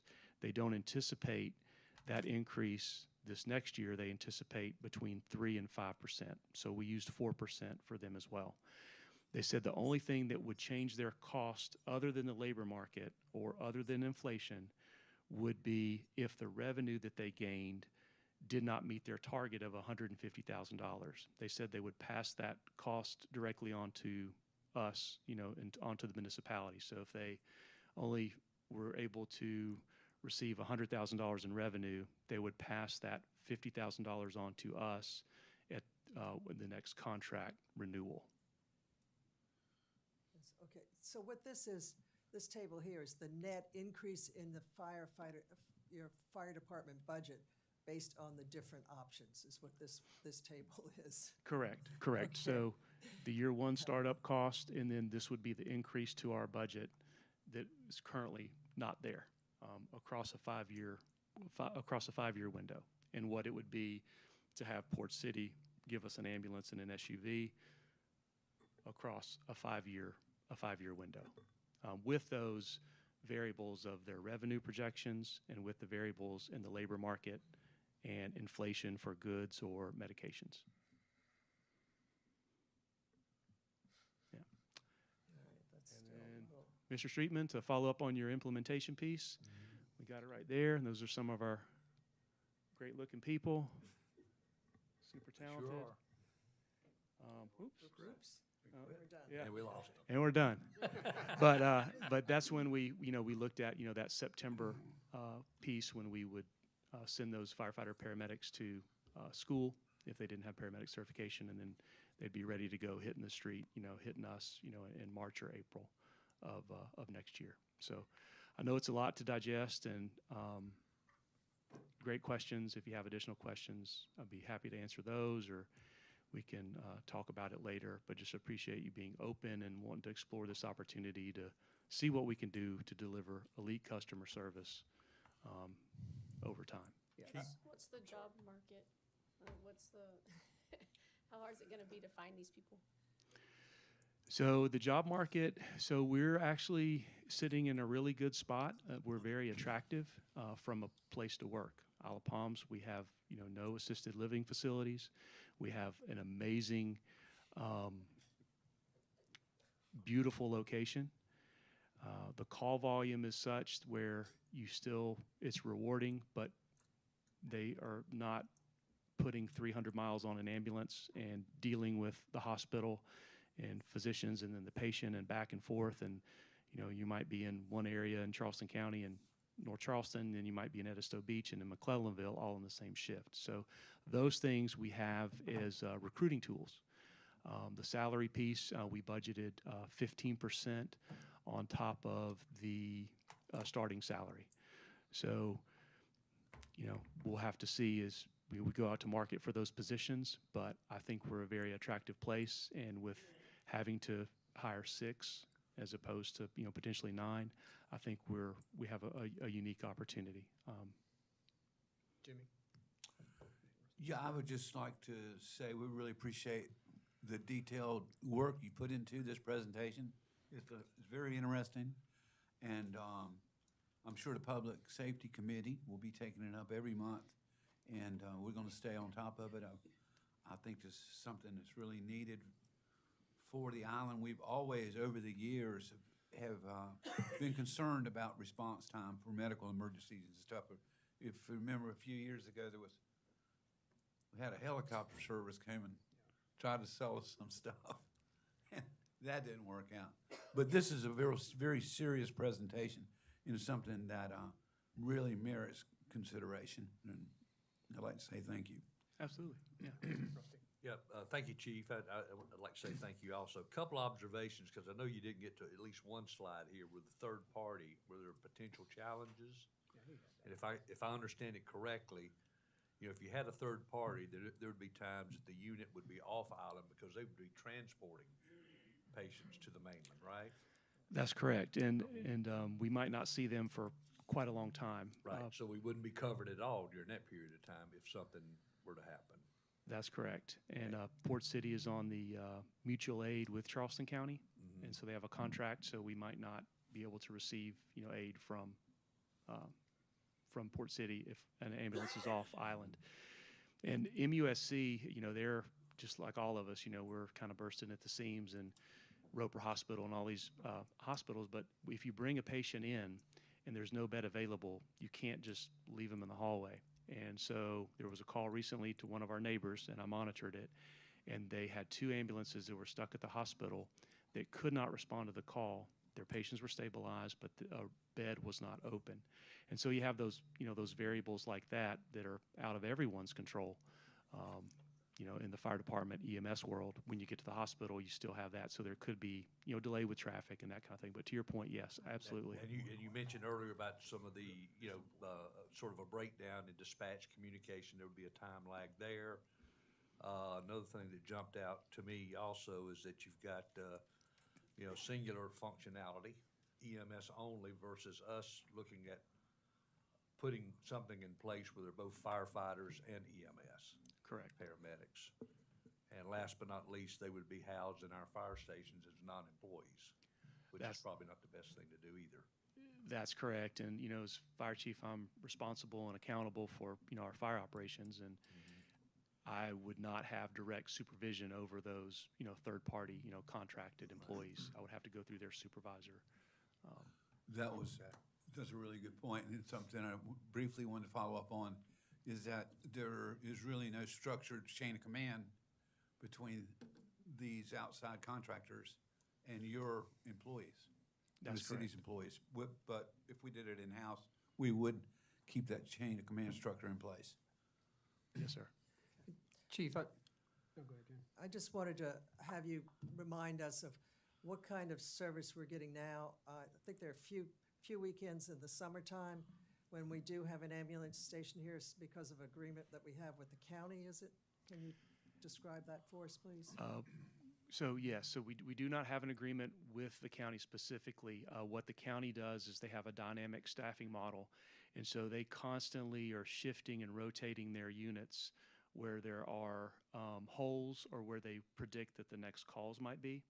And so they will shift those units here to cover, Mount Pleasant or Sullivan's Island, Isle of Palms. It's not specifically for us, but when they do arrive, they're typically, in a parking lot, or they'll come to our fire station and just get in and out real quick because they're on the road. And we don't have a specific, Charleston County doesn't have a specific agreement with us. So we never know when they're going to show up? That's correct. Okay. That's correct. Thank you. That clarifies that. Yes. So I'd just like to say that I think this is a really exciting opportunity. I think we need to look at those numbers, the cost numbers, one more time to make sure that they are, that we can stomach them and manage that, the levels, because it is expensive.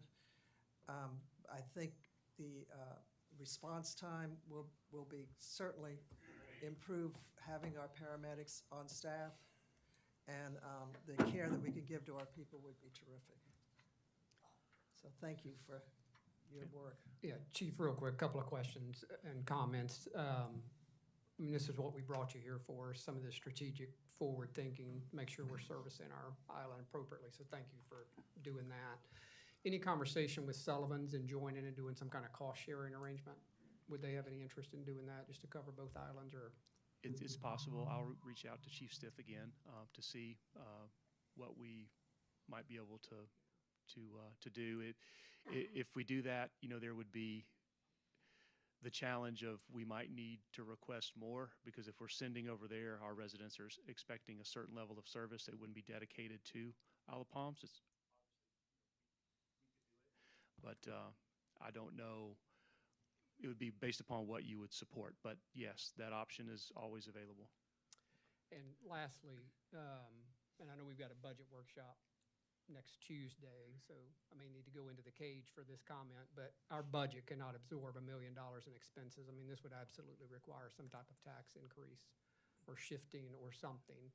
You know, the good news to that is we have a piece of debt rolling off at the end of June, so we'll start our fiscal year with one less piece of obligation debt that would come off that would help offset any type of an increase. And I know Debbie's done a little bit of work on, you know, what the revenue would look like, how it would affect our budget.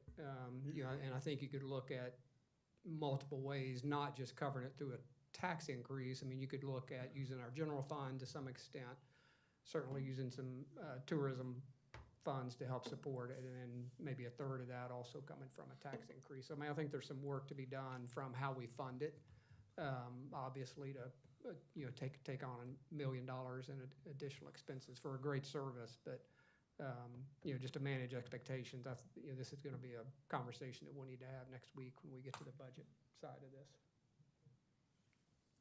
Thank you. Chief, thank you. Good work.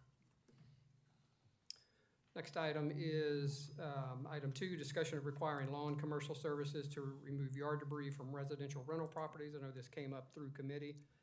I don't know, Rusty, Kevin, Douglas, anybody? There's a sample ordinance in your packet, red line, just to show the change for that. I don't know if there's any comment from what came out of committee or not. Is this being recommended by committee? Yes. Yeah, Kevin, you still with us? Yes, sir, I am. Did you want to weigh in on this initially? Yeah, I'd be happy to. Mr. Mayor, Council, this was something I brought up, wanted on the agenda for our committee meeting. Prior to our committee, I was riding down Palm Boulevard from 32nd to 21st, and I think I counted either 9 or 10 or 11 huge piles of debris. And you can tell which is contractor debris and which is homeowners. And I just remember maybe Councilman Ward's public service meetings, maybe last year or the year before, whatever, may have touched on this. But I wanted to just bring it up to see what we could do. I'm not, for one, for making ordinances that we can't enforce, so that might be the bugaboo about this. But it was just something that just bugged me a little bit, because they're getting away with this, and I'm sure they're including in their price to their customers to hauling this stuff off at a premium, but they have, you know, are able to leave it for us to get it. And I think it's just taxing on Donnie, our equipment, the fuel costs, and it's just something that I thought we should really kind of dive in deep. I guess my question would be, and I've read what they've included in red in the ordinance, but I guess I would then follow up with a question of, is this something that would be enforceable? Would we go enforce it to the owner? I'm guessing versus the contractor. The contractor's is licensed with us, so maybe we can hold their feet to the fire with that. But anyway, it was just there was a lot of it laying around, and I thought it was something that we should start discussing and hopefully bubble up to this group. Chief, you want to comment on enforceability?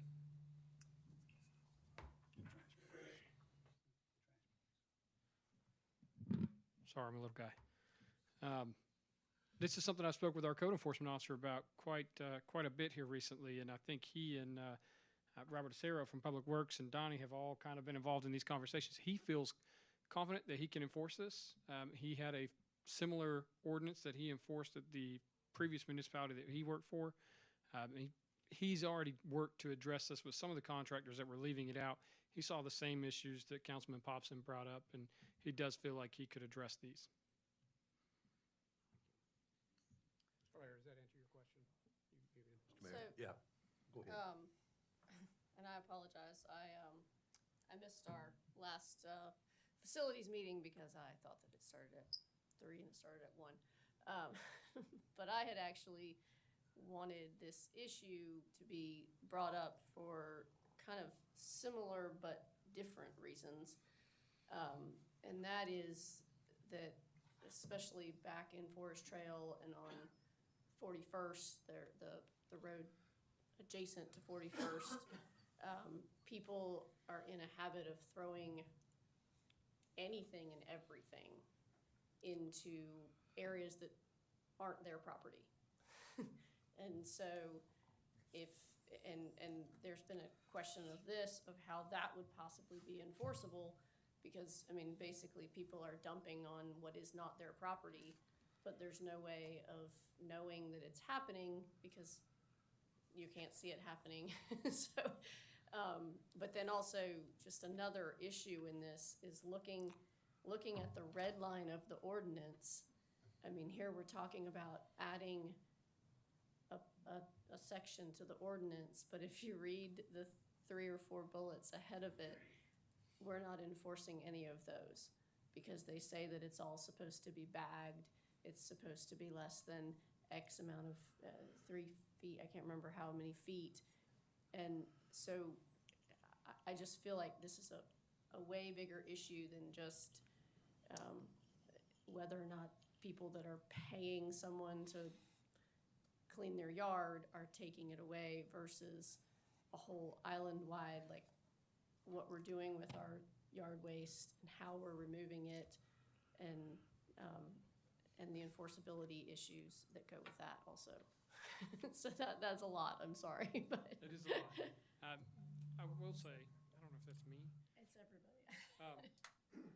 Are we gonna catch them all? No.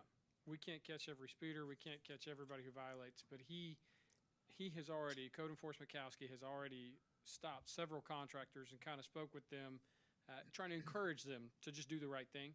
If you have people that are dumping on somebody else's property, that's a whole separate state statute that we can actually look at and enforce. Again, will we catch them all? No, but we might be able to work on some of those areas where we know we have problems that are occurring quite frequently. If Forest Trail is one of those, we can certainly start working on that, and we can work with some of our friends like Palmetto Pride and stuff like that. They will actually give us some tools because they work on the littering statutes and things. They can help us work on those problem areas so that we can figure out who's doing it and address those issues.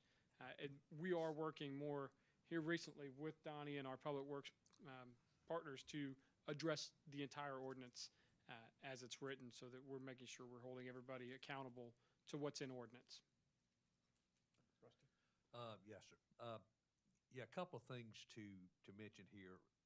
Coming out of committee, there's no intention for this to affect a full-time resident here. If you do your own yard cleanup, you generate some debris, you cut some palm fronds, clean your yard or whatever, and you put it out there, properly bagged, you hope, then that would not affect a resident. A resident, the city would still continue to pick up resident waste under this recommendation here. So no effect on the residents. I guess my largest question would be, is what effect does this have on the availability of service for the island itself, particularly for the small commercial landscaper, business owner who may come over here and they're on kind of a tight budget, and if they're having to take all of their debris away, maybe, that could be a hardship on them to the point that we may not have enough people to do all of the yard work that needs to be done around here from a commercial standpoint. You know, someone who gets out and cuts 20 yards and cleans up slight amount of debris for, 20 customers or whatever. The larger companies, maybe they've already got it, to Kevin's point, burned into their proposal, basically, or their contract, and maybe it's not such a big hardship on them, but I am concerned and I'm a little bit worried about what it would do for the supply of labor for the smaller businessman or businesswoman that's in landscaping. We actually implemented an ordinance just like this in my previous municipality that I worked at. And we did not see a significant decrease in businesses that were coming out and working. What we did see was they were more adamant on putting that charge in their estimate when they were coming out to do their work. But we had the same concern that came about when they passed that ordinance, and we did not see a significant decline in businesses.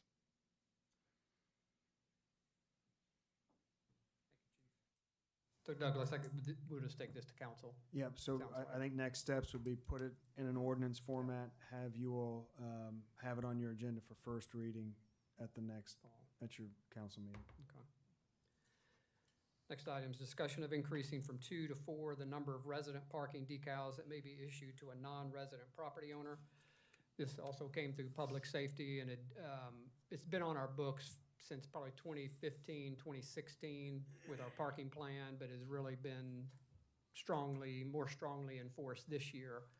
And a fair amount of feedback from non-resident owners. And I think if we looked at increasing this to 4, I think we would take care of most of the situations. 2 cars and a golf cart, 3 cars and a golf cart, or whatever, based on conversations I've had. And I know, Chief, you have too. Jimmy, anything to add from public safety? Just, I'd like to see the workshop recommend this to full council board consideration. So Douglas, I think we'll Yeah. bring this one Same. back as an We'll do the ordinance as same. well, if we can. Thank you. Next item is 4, twofold, discussion of hiring a parking vendor for the island and reconfiguring paid parking. We'll take the first item in pieces. So hiring a parking vendor, I know there's been some work done looking at outside companies to do our parking enforcement for us. Douglas, you want to? Yeah, so I would just say that the city staff has been in contact with parking vendors that have recently responded to surrounding cities' RFPs.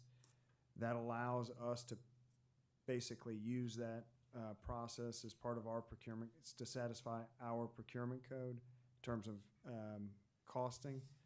But we would need to, we're really at a time now with the budget where we would need to analyze, is there an expense here? Is there a revenue here for this upcoming year? And work that into the budget, as well as figure out, would the using another community's request for proposals allow us to kind of get it done under that response, or would we need to start the process from scratch? So we have kind of started the analysis of this project, but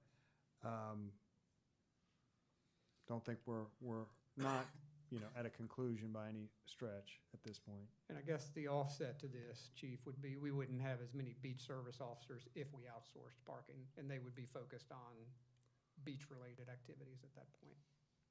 Hence their title, yeah. And we would get better service as well. I mean, we've talked about this with the chief, and if we have an outside vendor doing this, they take care of ticketing, they take care of court responsibilities, they take care of the whole gamut, and they can also issue parking decals, and some of them do that. Infrastructure is minimal, if anything at all now, from our perspective, because everything's done via satellite and text, so you don't have to have kiosks, you don't have to have any of those types of things. I'm the one that's been pushing this, and I think it's very much needed. If you drive down Palm Boulevard right now, I mean, right this minute, I guarantee you'll see violations of our current parking code because we don't have the ability to police it properly. So this is something that I would urge us to look at quickly and push staff to put something in place as quickly as we can. Can I ask a question? What is the reconfiguring of paid parking? What does that mean? That's That's also the second. something I've been pushing. That's a separate issue, discussion. Scott, but the next. suggestion is that we start charging for parking on Palm Boulevard and make the city lot in the commercial district free, which then pushes more people to the commercial district A. And then B would take some of the load off of Palm Boulevard because we can price it in such a way that it would allow more people to go to the beach, and it creates turnover instead of people parking there for 10, 12 hours at a time. Mr. Mayor, I'd just like to say that two things. One, that I think we need to study this carefully. When you remove any fees for parking, then what happens is it's usually abused, where you have vehicles come and park for the full day, so you have less turnover, and you have more problems that are caused because now the people coming to the beach can't find spaces because they're being overused. The second thing is I would like to study this much further and postpone any decisions on changing how we charge for parking here on the island until the lawsuit that's in front of the state is resolved, so that we will know what we can do after that. Yeah, let's separate these issues for just a second. I'd love to hear from Chief on the outsourcing the parking enforcement, for lack of a better term. Yes, sir, we're a fan. Thank you, Chief. Yeah. What we see with it is, and as Mr. Hahn pointed out, Councilman Hahn brought it up last year, if we have a call that comes out on the beach for a missing person or something like that, I pull all my resources, because that's the most important priority for me at that point, to include our beach service officers. They're not writing parking tickets. We're out there for however long it takes to find that individual.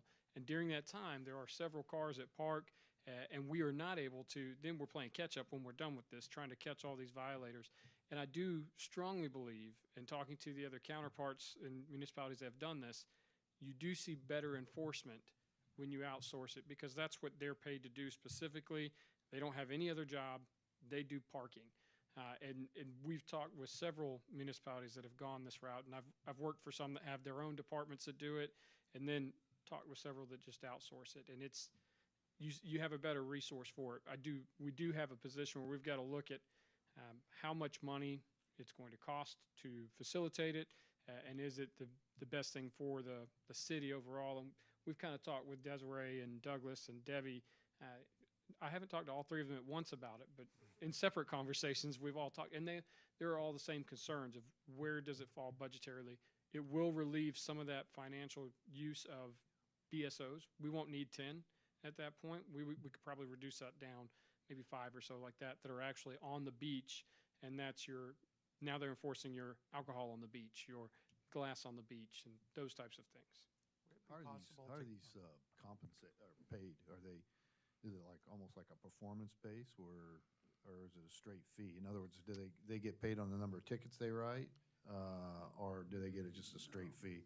The one that I saw looked like it was a straight fee for everything, and then they all build in different things that they'll bring to the table. Some would offer, they buy their own license plate reader that works with our kiosks. Mm-hmm. They take over our kiosk maintenance, and so then we don't have anything to do with that. They take over the permitting, so even your residential decals, it's all run through the same system that they're familiar with working with, which is the same system we currently use.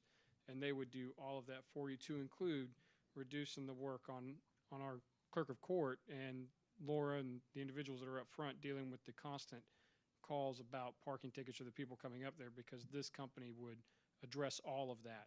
They would deal with all the court issues and all the tickets in general. Yeah, would it be possible to get maybe a place to start for me, because it sounds like we've got kiosk provision, we've got monitoring maintenance, we've got court, we've got all the administrative back office that goes with it. Do we have a list of what is included in this potential scope of service for this outside vendor? Because as I recall, in many municipalities, it's sort of like a buffet. You can have them do everything, or you can have them do certain parts of it. And I'm not clear with this one line item here, what it is we're actually talking about. Sounds like we've got some good potential. and it might be the way to go.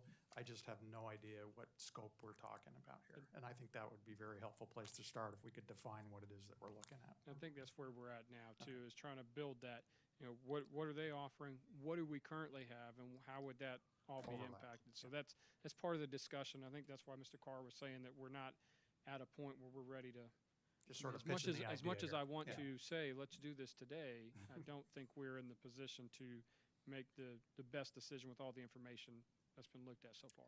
Yeah, the season is obviously pretty much here at this point. We have, we're underway of trying to hire the BSOs to handle it this season.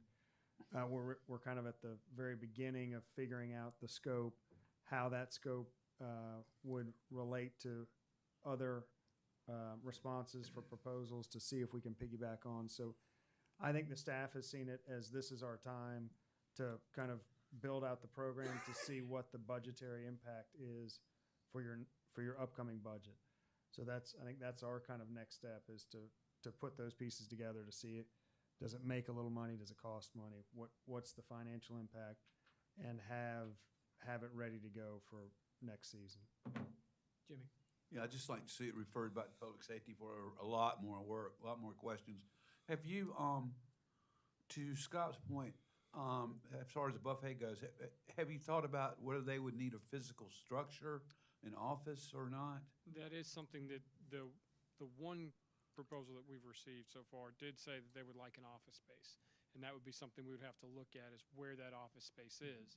And then to make it even more complicated, I think to make it function at its best possible ability, it needs to be an office space with a window where people can come to it. Otherwise, they're going to have to be getting up and going to that window. So it's something that we would have to take into account when we're looking at that, is where is that going to be? Yes, sir. Right, thank you. Yes, sir. But yeah, like to refer it back to public safety. And as Douglas said, it needs a lot more work. It's not gonna happen this year. Yeah, well, I think this whole line item does, because pushing everybody to, Blair, to your comment, pushing everybody to the municipal lot, I mean, then we don't create turnover there, right, for Well, then we charge for all parking of to it. flip, yeah. Okay. I just think We've got no turnover on Palm Boulevard now, and we have people storing vehicles on Palm Boulevard. correct, and that's what I'm saying, though, So- if we push the So, free parking. agreed, yeah, I'm agreed. with you. We're doing what we need to do. We're getting it on the I- agenda, and we're Yeah, talking and about it. I think also, though, we have a plan that we're working with South Carolina Department of Transportation on conceptually redoing Palm Boulevard. Right. So I don't think we should be messing around with anything with parking to understand what the potential is for that, reconfiguring that Palm Boulevard. Yeah, and I think the first draft is back of that potential, John, of options. I hope we're gonna have DOT and their consultant and our traffic engineer consultant at our end of March meeting. That's not confirmed yet, but to look at two things: the options that they've come up with for Palm Boulevard and the resident citizen feedback on the connector survey that's out there. So I hope that's happening at the end of this month. So. All right, item D, discussion of approval of short-term rental coordinator position. In your package, you've got a job description. This is one we've talked about off and on for the last couple of months or so, and this would be housed in the building group, obviously. Douglas, anything? Yes, I would just say that this has come through committee, and I'm fairly confident been a recommendation that council consider adding this position. Would be a new position in the building department.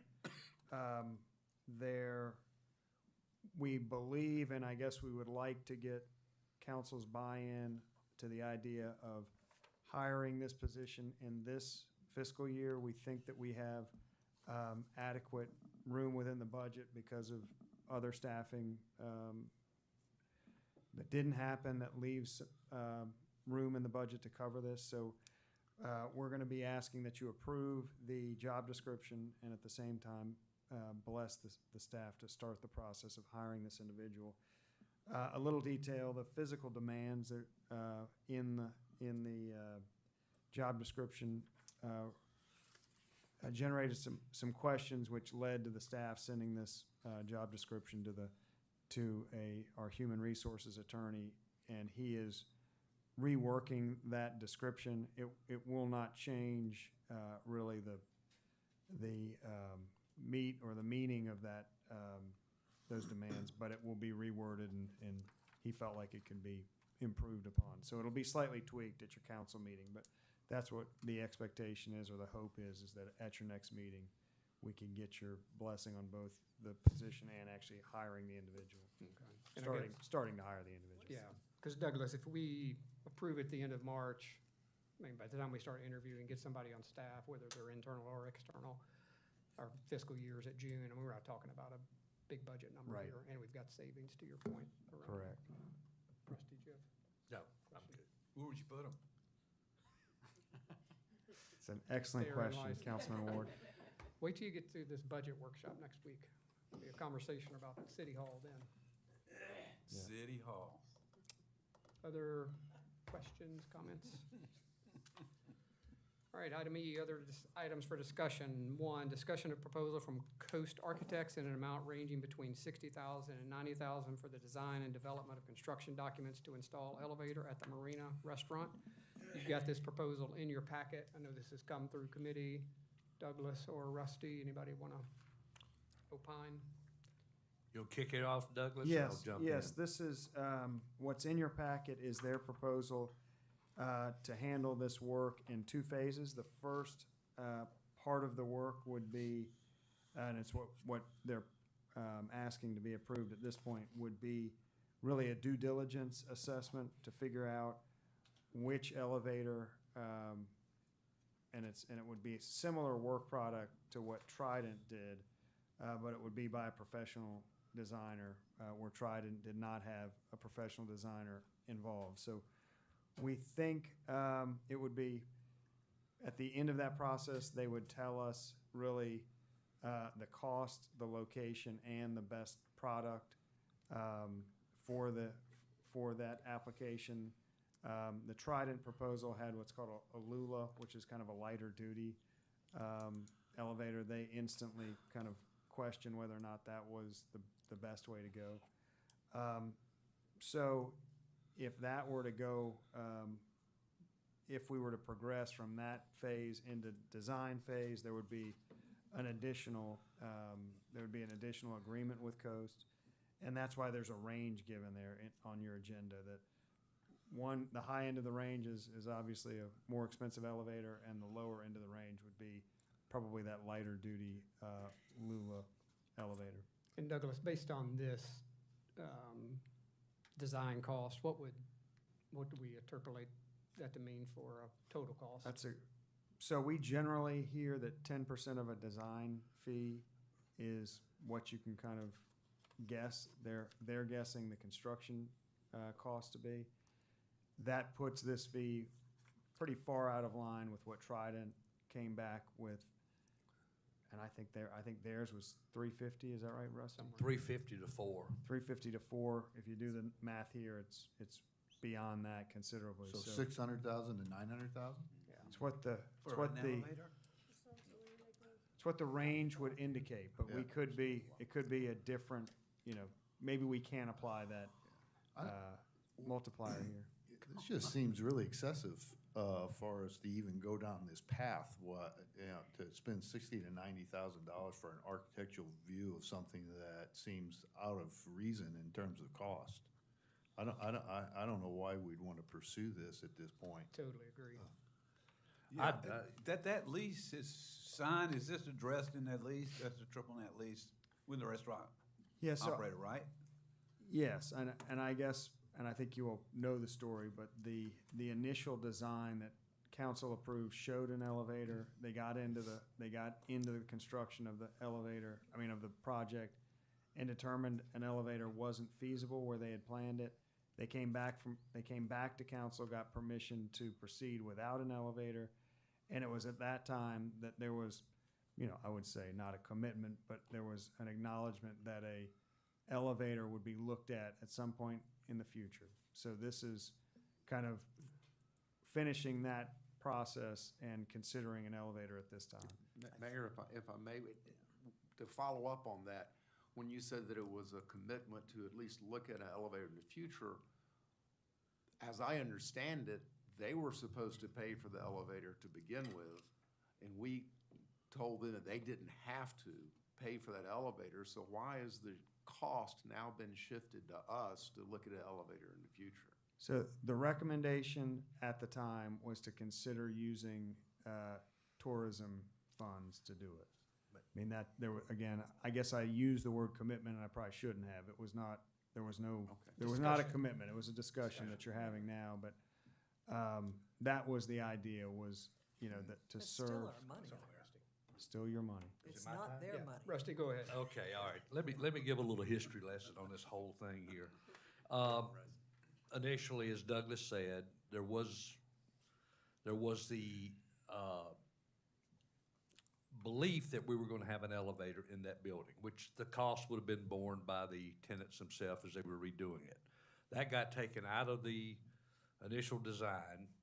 We ended up as a council forgiving that and saying, okay, you know, no elevator for now, because structurally and where it was located, it turned out it was not feasible in that location. We did go back and we looked at other ways. I know Douglas was out there a lot, and I think had some people with him, and along with the tenants, looked at other areas, including the outside and behind the restaurant or on the side of the restaurant, to see if there was a way that we could put some type of elevator in, as we had initially had thought there would be. Couldn't find any real way to do that. So we went ahead, allowed them to go ahead with the project without an elevator. We, at some point, I guess it was the fall of '21, we had this item still on the agenda, and we discussed it in council, and the way we left it at that point is that we would still pursue the option of having an elevator in that building that we own, but we would also look and see if there were ways that we could put an elevator in there in the future and pay for it through tax funds, accommodations tax. So that's the way we left it, and we brought it up again this past year because it was some unfinished business. Now, personally, I think we at least ought to go through the proposal here to look at the feasibility, which is $19,000, $19,270. Go ahead and finish doing that and looking at the feasibility and see what Coast Architects come up with. And, you know, we don't know if it's going to be a $600 or $700 or $800,000 elevator. I wouldn't want to sign off on that, but we do need, I think, to at least let these people who are the architects for this sort of thing take a good look at it, come back to us with some proposals, and just see if it's feasible or not. One other thing I'll say is that recently we had a beach advocates meeting here on this island, had a lot of people attended. It was held at Wild Dunes, but one of the things that we did near the conclusion of that meeting was we had a field trip to Dewey's Island, and we had a reception and dinner afterwards at Islander 71. And Islander 71 did a great job, you know, helping us out there, you know, and just great host and hostesses there. No problem with that at all. But what we saw also, just in that one excursion there, that one meeting, that one dinner and reception, there were two people that were part of that beach advocates group that could not access the upper level where we were having cocktails before the dinner. You know, one of them was in a wheelchair, and I think probably a lifelong occupant of a wheelchair, but she could not get up there at all, obviously.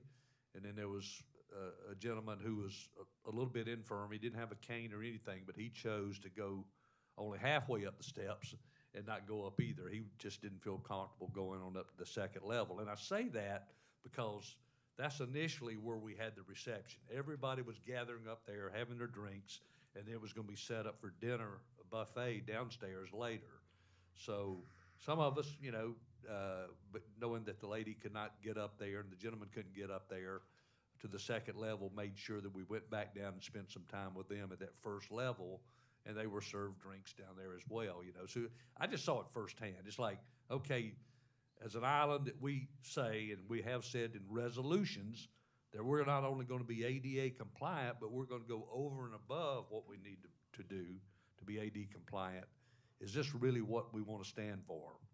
And that's one event that I saw that, which tells me it happens a lot, probably. You know, it probably happens every week at some point. And I'm not saying this to shame any of us or anything, but it is our building, it's our property.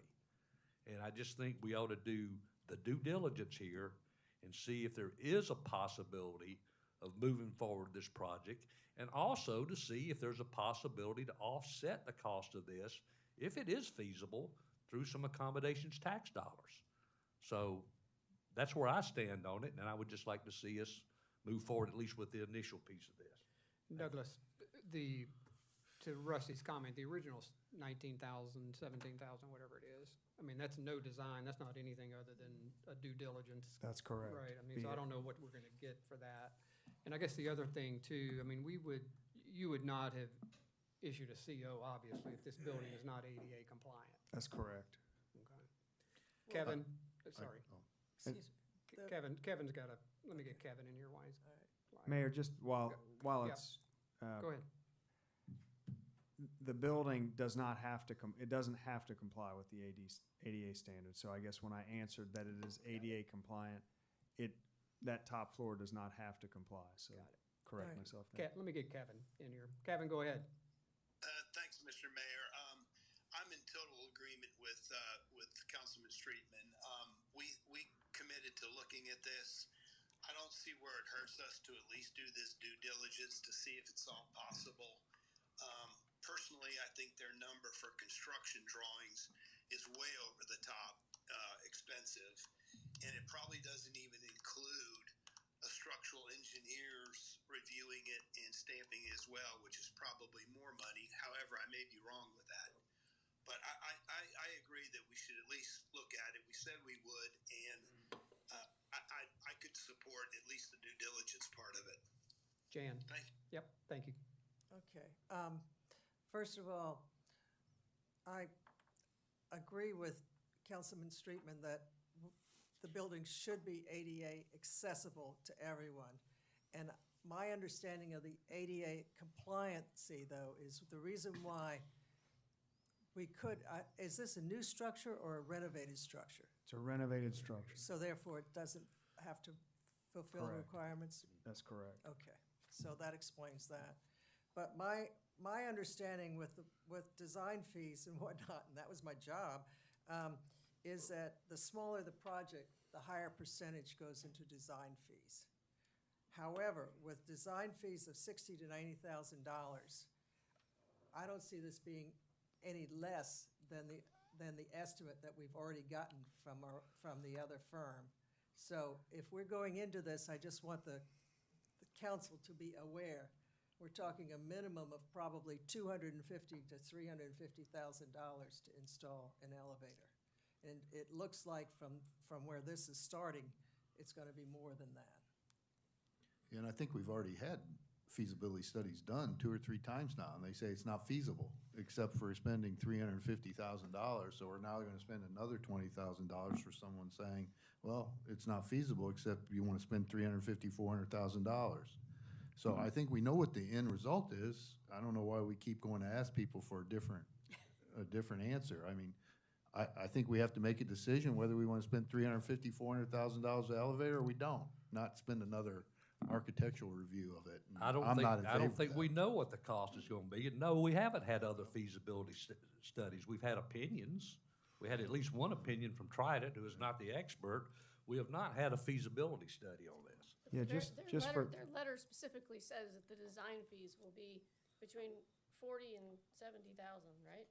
Right. 69, oh, yeah. I mean, they're not gonna give us a $10,000 elevator with $70,000 design fees. I mean, like, let's be realistic here. It's going to cost at the very minimum, and probably going to be significantly more than $200,000. So if we're not willing to spend $200,000 on an elevator, then why are we going to throw $19,000 in the trash can? We also said that we would make every effort to pay all or part of this through accommodations tax dollars. So let's take that in consideration too. I'm not saying we need to make an agreement whether we're gonna spend $350,000, $400,000. If we do the due diligence and it comes back and we see it's gonna be a very, very large price tag, which in all likelihood it's gonna be, then we also, concurrent with this, we need to be looking at what the feasibility is of offsetting this cost with the accommodations tax dollars, as was originally recommended, motion made, seconded, and voted on in the prior council, of which I was a part of. Are we looking for a recommendation tonight or not? Conversation, and Just we'll bring discussion? it to council and vote at the end of March. Okay. Go ahead, Douglas. If I could, I'd just Yeah. back up to John's comment about feasibility studies being done, and I thought you said concluded that it was not feasible? Is it, and No, just to clarify, is that what you said? I probably did say that, but the options that, as I remember from the initial thing, were some very, almost residential grade elevators to put in there. And whoever the last people would put a more commercial elevator in was a very expensive proposition. You know, it was in the Yes. 350,000, 450,000. And so either you put in a commercial or residential that's, they're saying it's not, it really, you can't do in that application, or you spend I'm following $400,000. That, I'm following now, but yeah, so at the end of that process, Trident concluded that it was feasible, which kind of led us to this being the next step. Just want to be sure I understood that. I'd also like to point out that the bathrooms on the top floor are not ADA compliant, nor can they be made ADA compliant. So we would be encouraging people to go upstairs to a place where they didn't have ADA compliant bathrooms. And they could take an elevator back down to the bathroom. That Which is is typically ADA not what the compliant. ADA requires in other buildings. So No, if we're looking with the- for with- ADA With the compliance, renovation, it that's- was not required. I got it all. I know that. I know exactly what you're talking about there. We went through this discussion over a year ago. So at the end of March meeting, are we really talking about, do we want to go forward and explore spending $300 to $400 or more $1,000 on an elevator, and spend $20,000 to get to that point, or just make the decision? So we're gonna do all this over again at the end of March, right? Pretty much. We'll just vote at the end of March. Well, no discussion? We keep going up and down, up and down. It's a good one, Jim. All right, item discussion regarding a appreciation plaque at the Recreation Center honoring Norma Jean, our former longtime recreation director. I think this came through committee, something I would certainly support, but go ahead. Rick. Yeah, I'll talk to this, Mr. Mayor. I was approached several weeks ago now by a group of citizens, and one in particular, and I'll just leave the names out only, just because I'm not sure she would want me to do it publicly. I don't think she'd have a problem with it, but she approached me with the idea, and through discussion with other residents, with the possibility of honoring Norma Jean because of all her years of service and heading up the rec department, with some sort of appreciation plaque or something to just commemorate all of her service and everything she's done for the island over the years. And I thought it was a good idea of myself. And she spoke at our committee this past week about that as well. And she also had a document which she delivered to us. It had, I think, 260 signatures attached to it of residents that had circulated that were asking, or at least supporting the same thing. So I thought that was pretty significant as well, and I think we made that part of the record, Nicole, with the signatures. Yes, sir. It's all part of our committee record. So I'm certainly in favor of us entertaining as a council doing something with a appreciation plaque or appreciation marker of some kind that's very prominent for Norma Jean. Comments? Sounds good. Douglas, I mean, we'll rely on y'all if we need to vote on this or whatever at the end of March, but I think Yeah, there's, they go vote at the end of March. okay. Item 3, discussion of having residents speak first during citizens' comments. I think this came through administrative committee. John, I don't, Yeah, I don't know, what's Scott, you behind want to this. talk about this? Sure, I think we've tossed this subject around. I think that a lot of the residents, and myself included, I want to be very clear that the residents have an opportunity to go first. I think we've got a lot of good discourse that goes on amongst the residents. And I think sometimes there's a little bit of confusion when the residents have stopped spoken and when we've got a non-resident speaking. I'd like to kind of have a clear demarcation of the residents speaking first in the order. I think right now it's a first sign up, first speak. Is that correct, Nicole? Yes, sir. And let the residents all speak first before we go to the non-resident speakers. That way also, I'm not suggesting that we shorten any time. I'm not suggesting that we don't hear from everybody. But I think that demarcation would be helpful, I think, in the presentation of the remarks. And also in the event that we ever do have a time crunch, that the residents are prioritized in the speaking order. So I'd just like to suggest that that be made official. How would we Rusty? go about doing that? Is that something we can do as a, I don't know about can do, but it would require a change to the city code since it says first come, first served. but as a practical matter? Well, people are required, it says, you know, at the top of the agendas and on the website that they are required to give their name and their address and the topic that they're going to discuss. And I would say that, you know, maybe 75% of them do all of those things. But close to 100% do it. Well, no, when come to speak. they do it when they get up there, but I'm saying when they email me, they'll just go, particularly people that we hear from quite a bit, will just say, Nicole, I want to talk, and I kind of already know what they're going to talk about. But generally, the address is usually not even on it, and because that's not, something I'm supposed to be considering, I don't make a point of it, of asking for it. I just put their name on the list. Rusty? Thank you.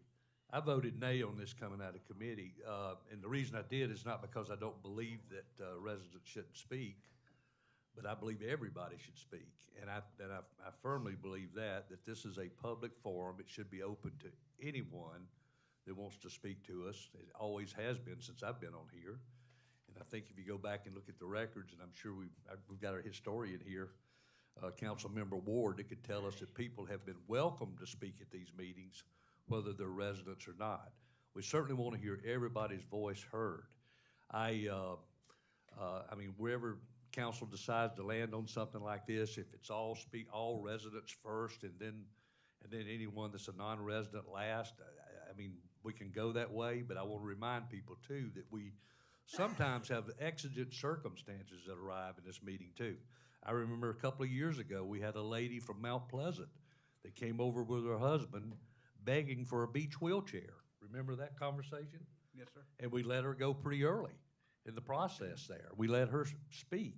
She wasn't a formal presenter, but she got up and she pleaded about how she had been directed down to 42nd Avenue and went down there. There was no pizza stand, no bathroom, no hot dogs. And she couldn't get on the beach. And she had a very heartfelt plea. And in that situation there, her and her husband, they were pressed for time. She was allowed to go first because of her situation. We've had a number of times at Beach Santa. We all know Spirit of the Island Award. He comes and speaks. He lives up near Mont's Corner, between Goose Creek and Mont's Corner. So I'm not saying that we should have any squelching of people weighing in or whatever, whether it be residents or non-residents, but we also ought to leave it open and optional that if we have exigent circumstances that we allow someone that's not a resident to go ahead and speak.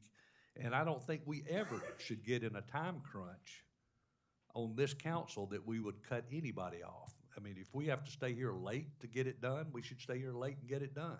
Now, I do think we should hold people to 3 minutes as much as possible. And I do think we ought to encourage people who are going to be speaking on the same subject to at least have a spokesperson to go ahead and say, I'm speaking for all of these people. That would be great too, if we had that on any subject. Now, how hard that is to manage and police is probably pretty tough to do, so, but my only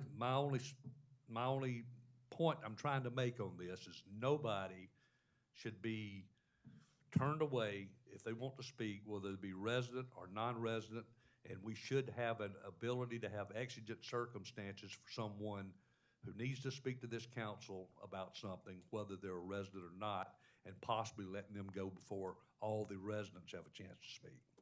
Just leave it open that way. Thank you. Blair? At the risk of being contrary to what everybody else has said, at some time, it is an advantage to speak last and not first. And so perhaps we should allow residents to decide, do they want to be at the beginning of the pack or at the end of the pack? If I'm speaking to council, I want to be the last guy up because I want to know what everybody else has already said. So, I mean, we're chasing shadows basically on how you do this because nobody knows what is going to be the best at the end of the day. So you spoke last. There you go. Right. I think it works fine the way it is, but Yeah. I don't know what's needed, Douglas, from a next step. Mr. Mayor? Yes, sorry, Jan. I just wanted to say that I think what we're talking about is still having everyone allowed to speak, so I don't think that's even being considered the opposite.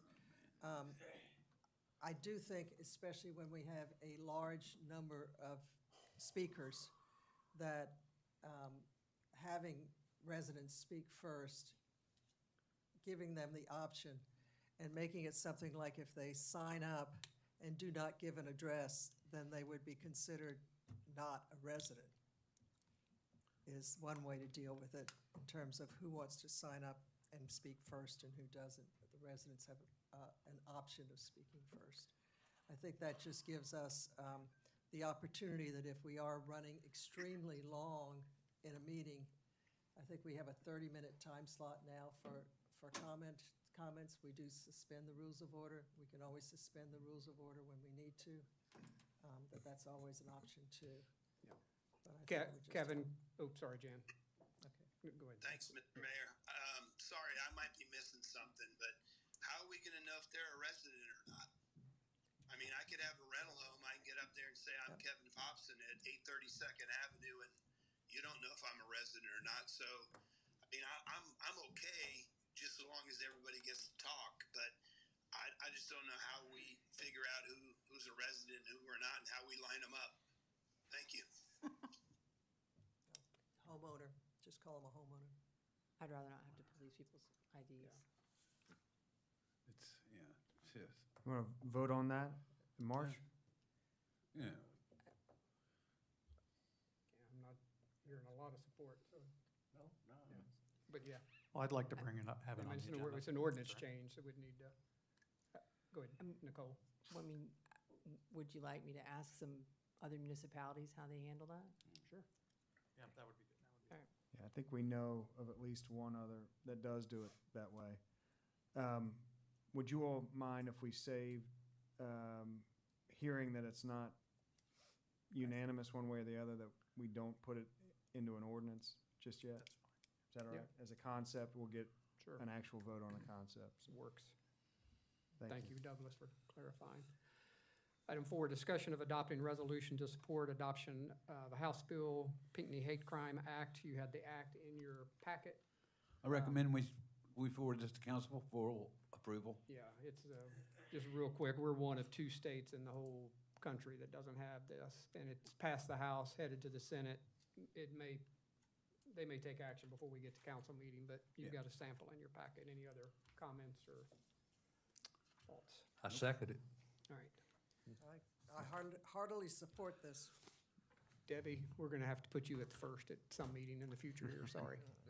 Financial results are in your packet. All right, folks. We've got February results to review. Debbie, make sure you're right in front. I hear myself, Okay, so I think I'm could just be you. I'm good. So our target for expenditures is 67%. We're 67% through the fiscal year. General fund revenues are at 66%. Total revenues are at 66%, and general fund expenses are at 66%. So we are like right on target. That's good budgeting, Debbie. I think February is the sweet spot because it never lines up like that. But one reason it is, property taxes, we're pretty much done collecting those, but we haven't started collecting business license revenues and rental license revenues. Those are due April 30th, so the second few months of the year, we'll see that revenue flow. Cash balances, the city has approximately $37 million in cash deposits. 95% of those are invested at the local government investment pool with an interest rate of 4.75%.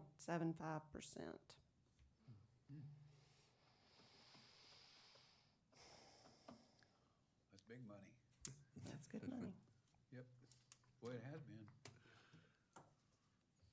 Of the 37 million, 1.9 million represents unspent bond proceeds, 2.2 million in unspent federal ARP funding, and 16.5 million is restricted for tourism and beach preservation.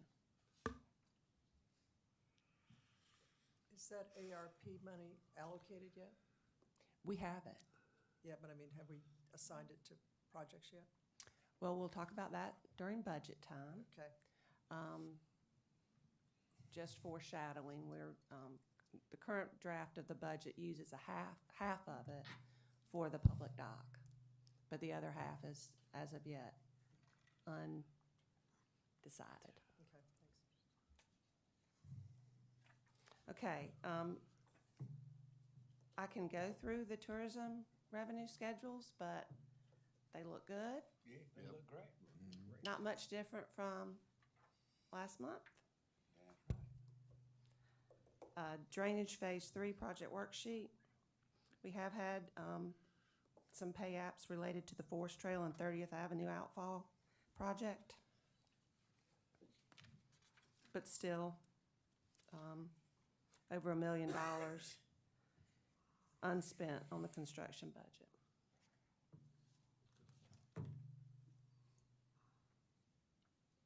Next project worksheet is marine improvements. This includes now, for the first time, the contract for the Blue Tide Marine Construction modifications to the timber bulkhead. The work has been going on, it was just not included, my bad, on the project worksheet. And then the first pay app on that contract for $9,000, paid in January. And it looks great. It does. That's all I have. Thank you, Debbie. Item 8, procurement, discussion of approval of notice of intent to purchase Caterpillar front loader for Public Works in fiscal '24. The only reason we're bringing this up now, 8-month lead time at best, probably, to get one of these in. So we'd like to start the process now. Douglas or That's Don, correct. anything? I think that's it. This is on the state procurement pricing list, so we will proceed accordingly there. Very good. All right. Last item, Douglas, you want to do our capital projects update for us? Yes, I'll quickly run through these. Been a lot of work going on in the last month. As you'll, I'm sure, have noticed, the drainage work at 30th Avenue is almost completed. There's there's great inlets there that are not in place. There's some kind of final cleanup that needs to be done, but the road's open, and it's right at kind of 95% done. The next part of that process will be at 36th Avenue. We were hoping and anticipating kind of immediately starting that project and installing another detour at 36th Avenue. However, we have run into a similar issue that we had at 30th with a supply chain issue with the concrete box culvert that has to go across that street. And there's a little bit of there's an issue between the contractor, the designer, and at the end of the day, the pipe provider. So we are very close now to a time frame that if we don't, we're gonna have a meeting on Thursday, and we think that if we don't have kind of a final determination on Thursday, that this would put the closure, the end of the closure, well into June or getting into June, which we wanted to avoid at all cost.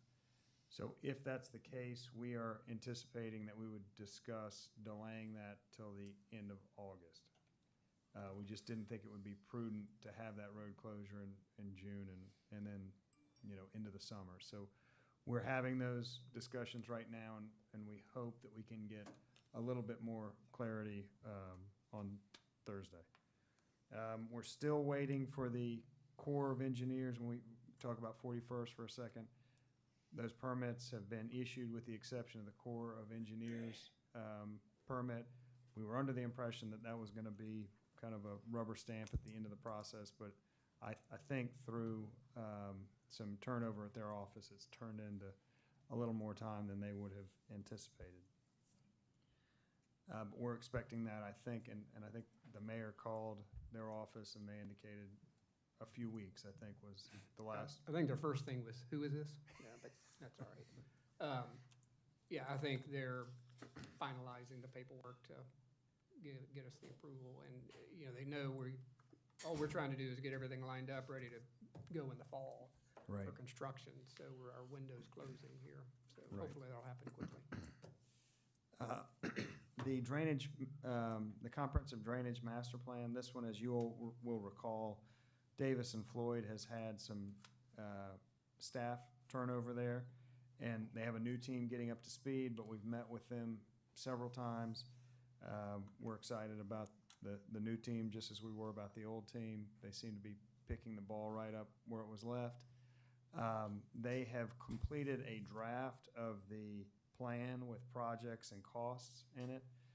They are refining that plan, and that will wrap up a major portion of their work, leaving their final steps of reviewing our development standards. Part of what they're going to do is look at our codes, how we allow things to be built, advise us on things like lot coverage and impervious surfacing requirements.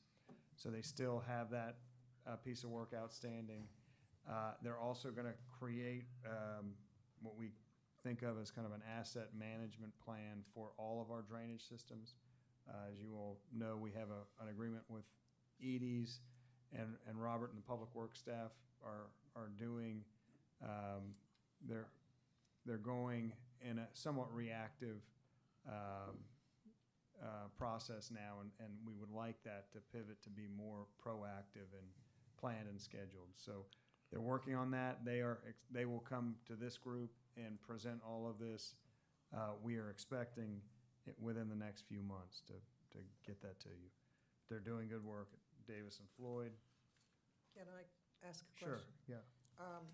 On the top of the slide, the third bullet, city has requested a proposal to determine the cost of having DNF analyze the Phase 3 area?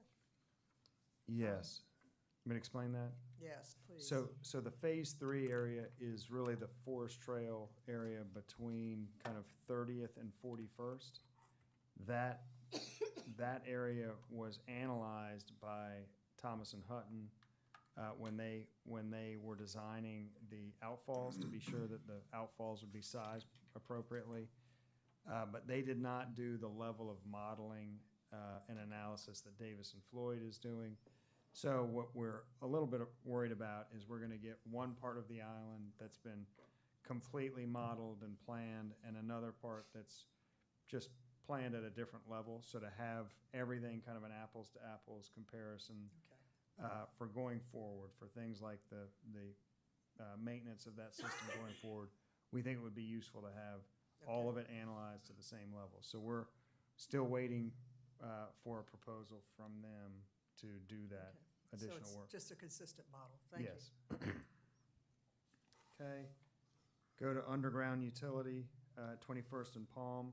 Probably most of you saw that they were out there today doing that work. We expect it shouldn't take more than a few days for them to complete their work. Still a little bit unsure if there's going to continue to be, it's not unusual for Comcast to leave a line after the power lines are done, so having a cable line at the tail end of that project, and Comcast would have to come out after the fact. So they're only moving the power lines, not the cable TV lines, but that will also be part of the project. So there could be a slight delay after this week's work to get the final lines and the final poles down. But we're happy to see them here working and moving lines.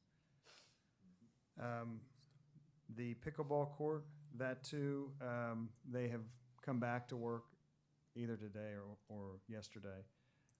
They're doing the fencing now. They were in place doing that fencing, so happy to see them back. And Carrie and her team are going to be looking to scheduling, when they have some events coming up and trying to figure out if those events will be able to take advantage of that new area or not. So that work is progressing well. And you are removing the striping from the tennis courts after the pickleball courts are finished? I think one of the two, is that correct, Carrie? One of the two will be exclusive tennis. One will be flexible, could be used either way. Okay. We received a number of emails from people requesting the removal of that striping, so thank you. Final project is the, There's actually two built it. She made it two, just so you know. Public Yeah, I think that's it. yeah, T-Doc, I would just touch on the public dock rehabilitation and the T-Doc. We have a meeting, we're setting a meeting, and I'm not sure that this week will work, but we're trying to set up a meeting with the tenants over the T-Doc. You will recall that there was money in this year's budget. We deferred doing a project to allow the new operator to get into place.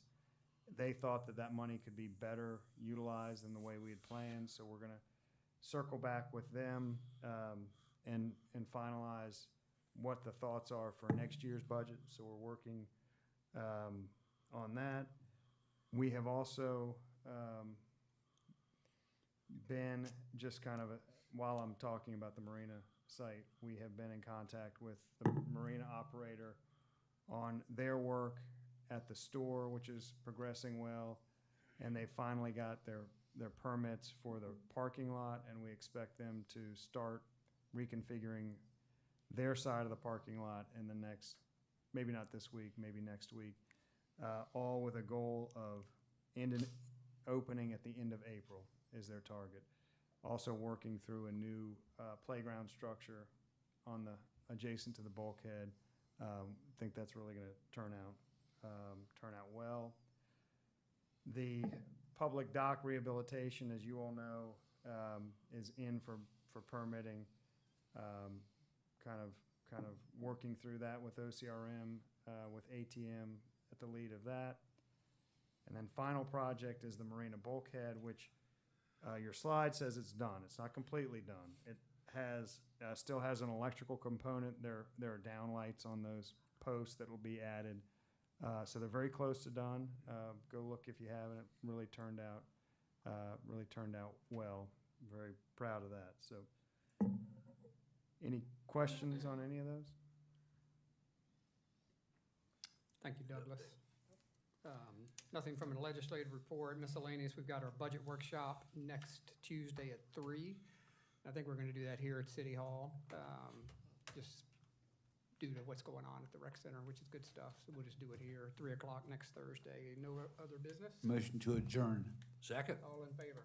Aye. Off record at 7:39. Thank you. See you, Kevin.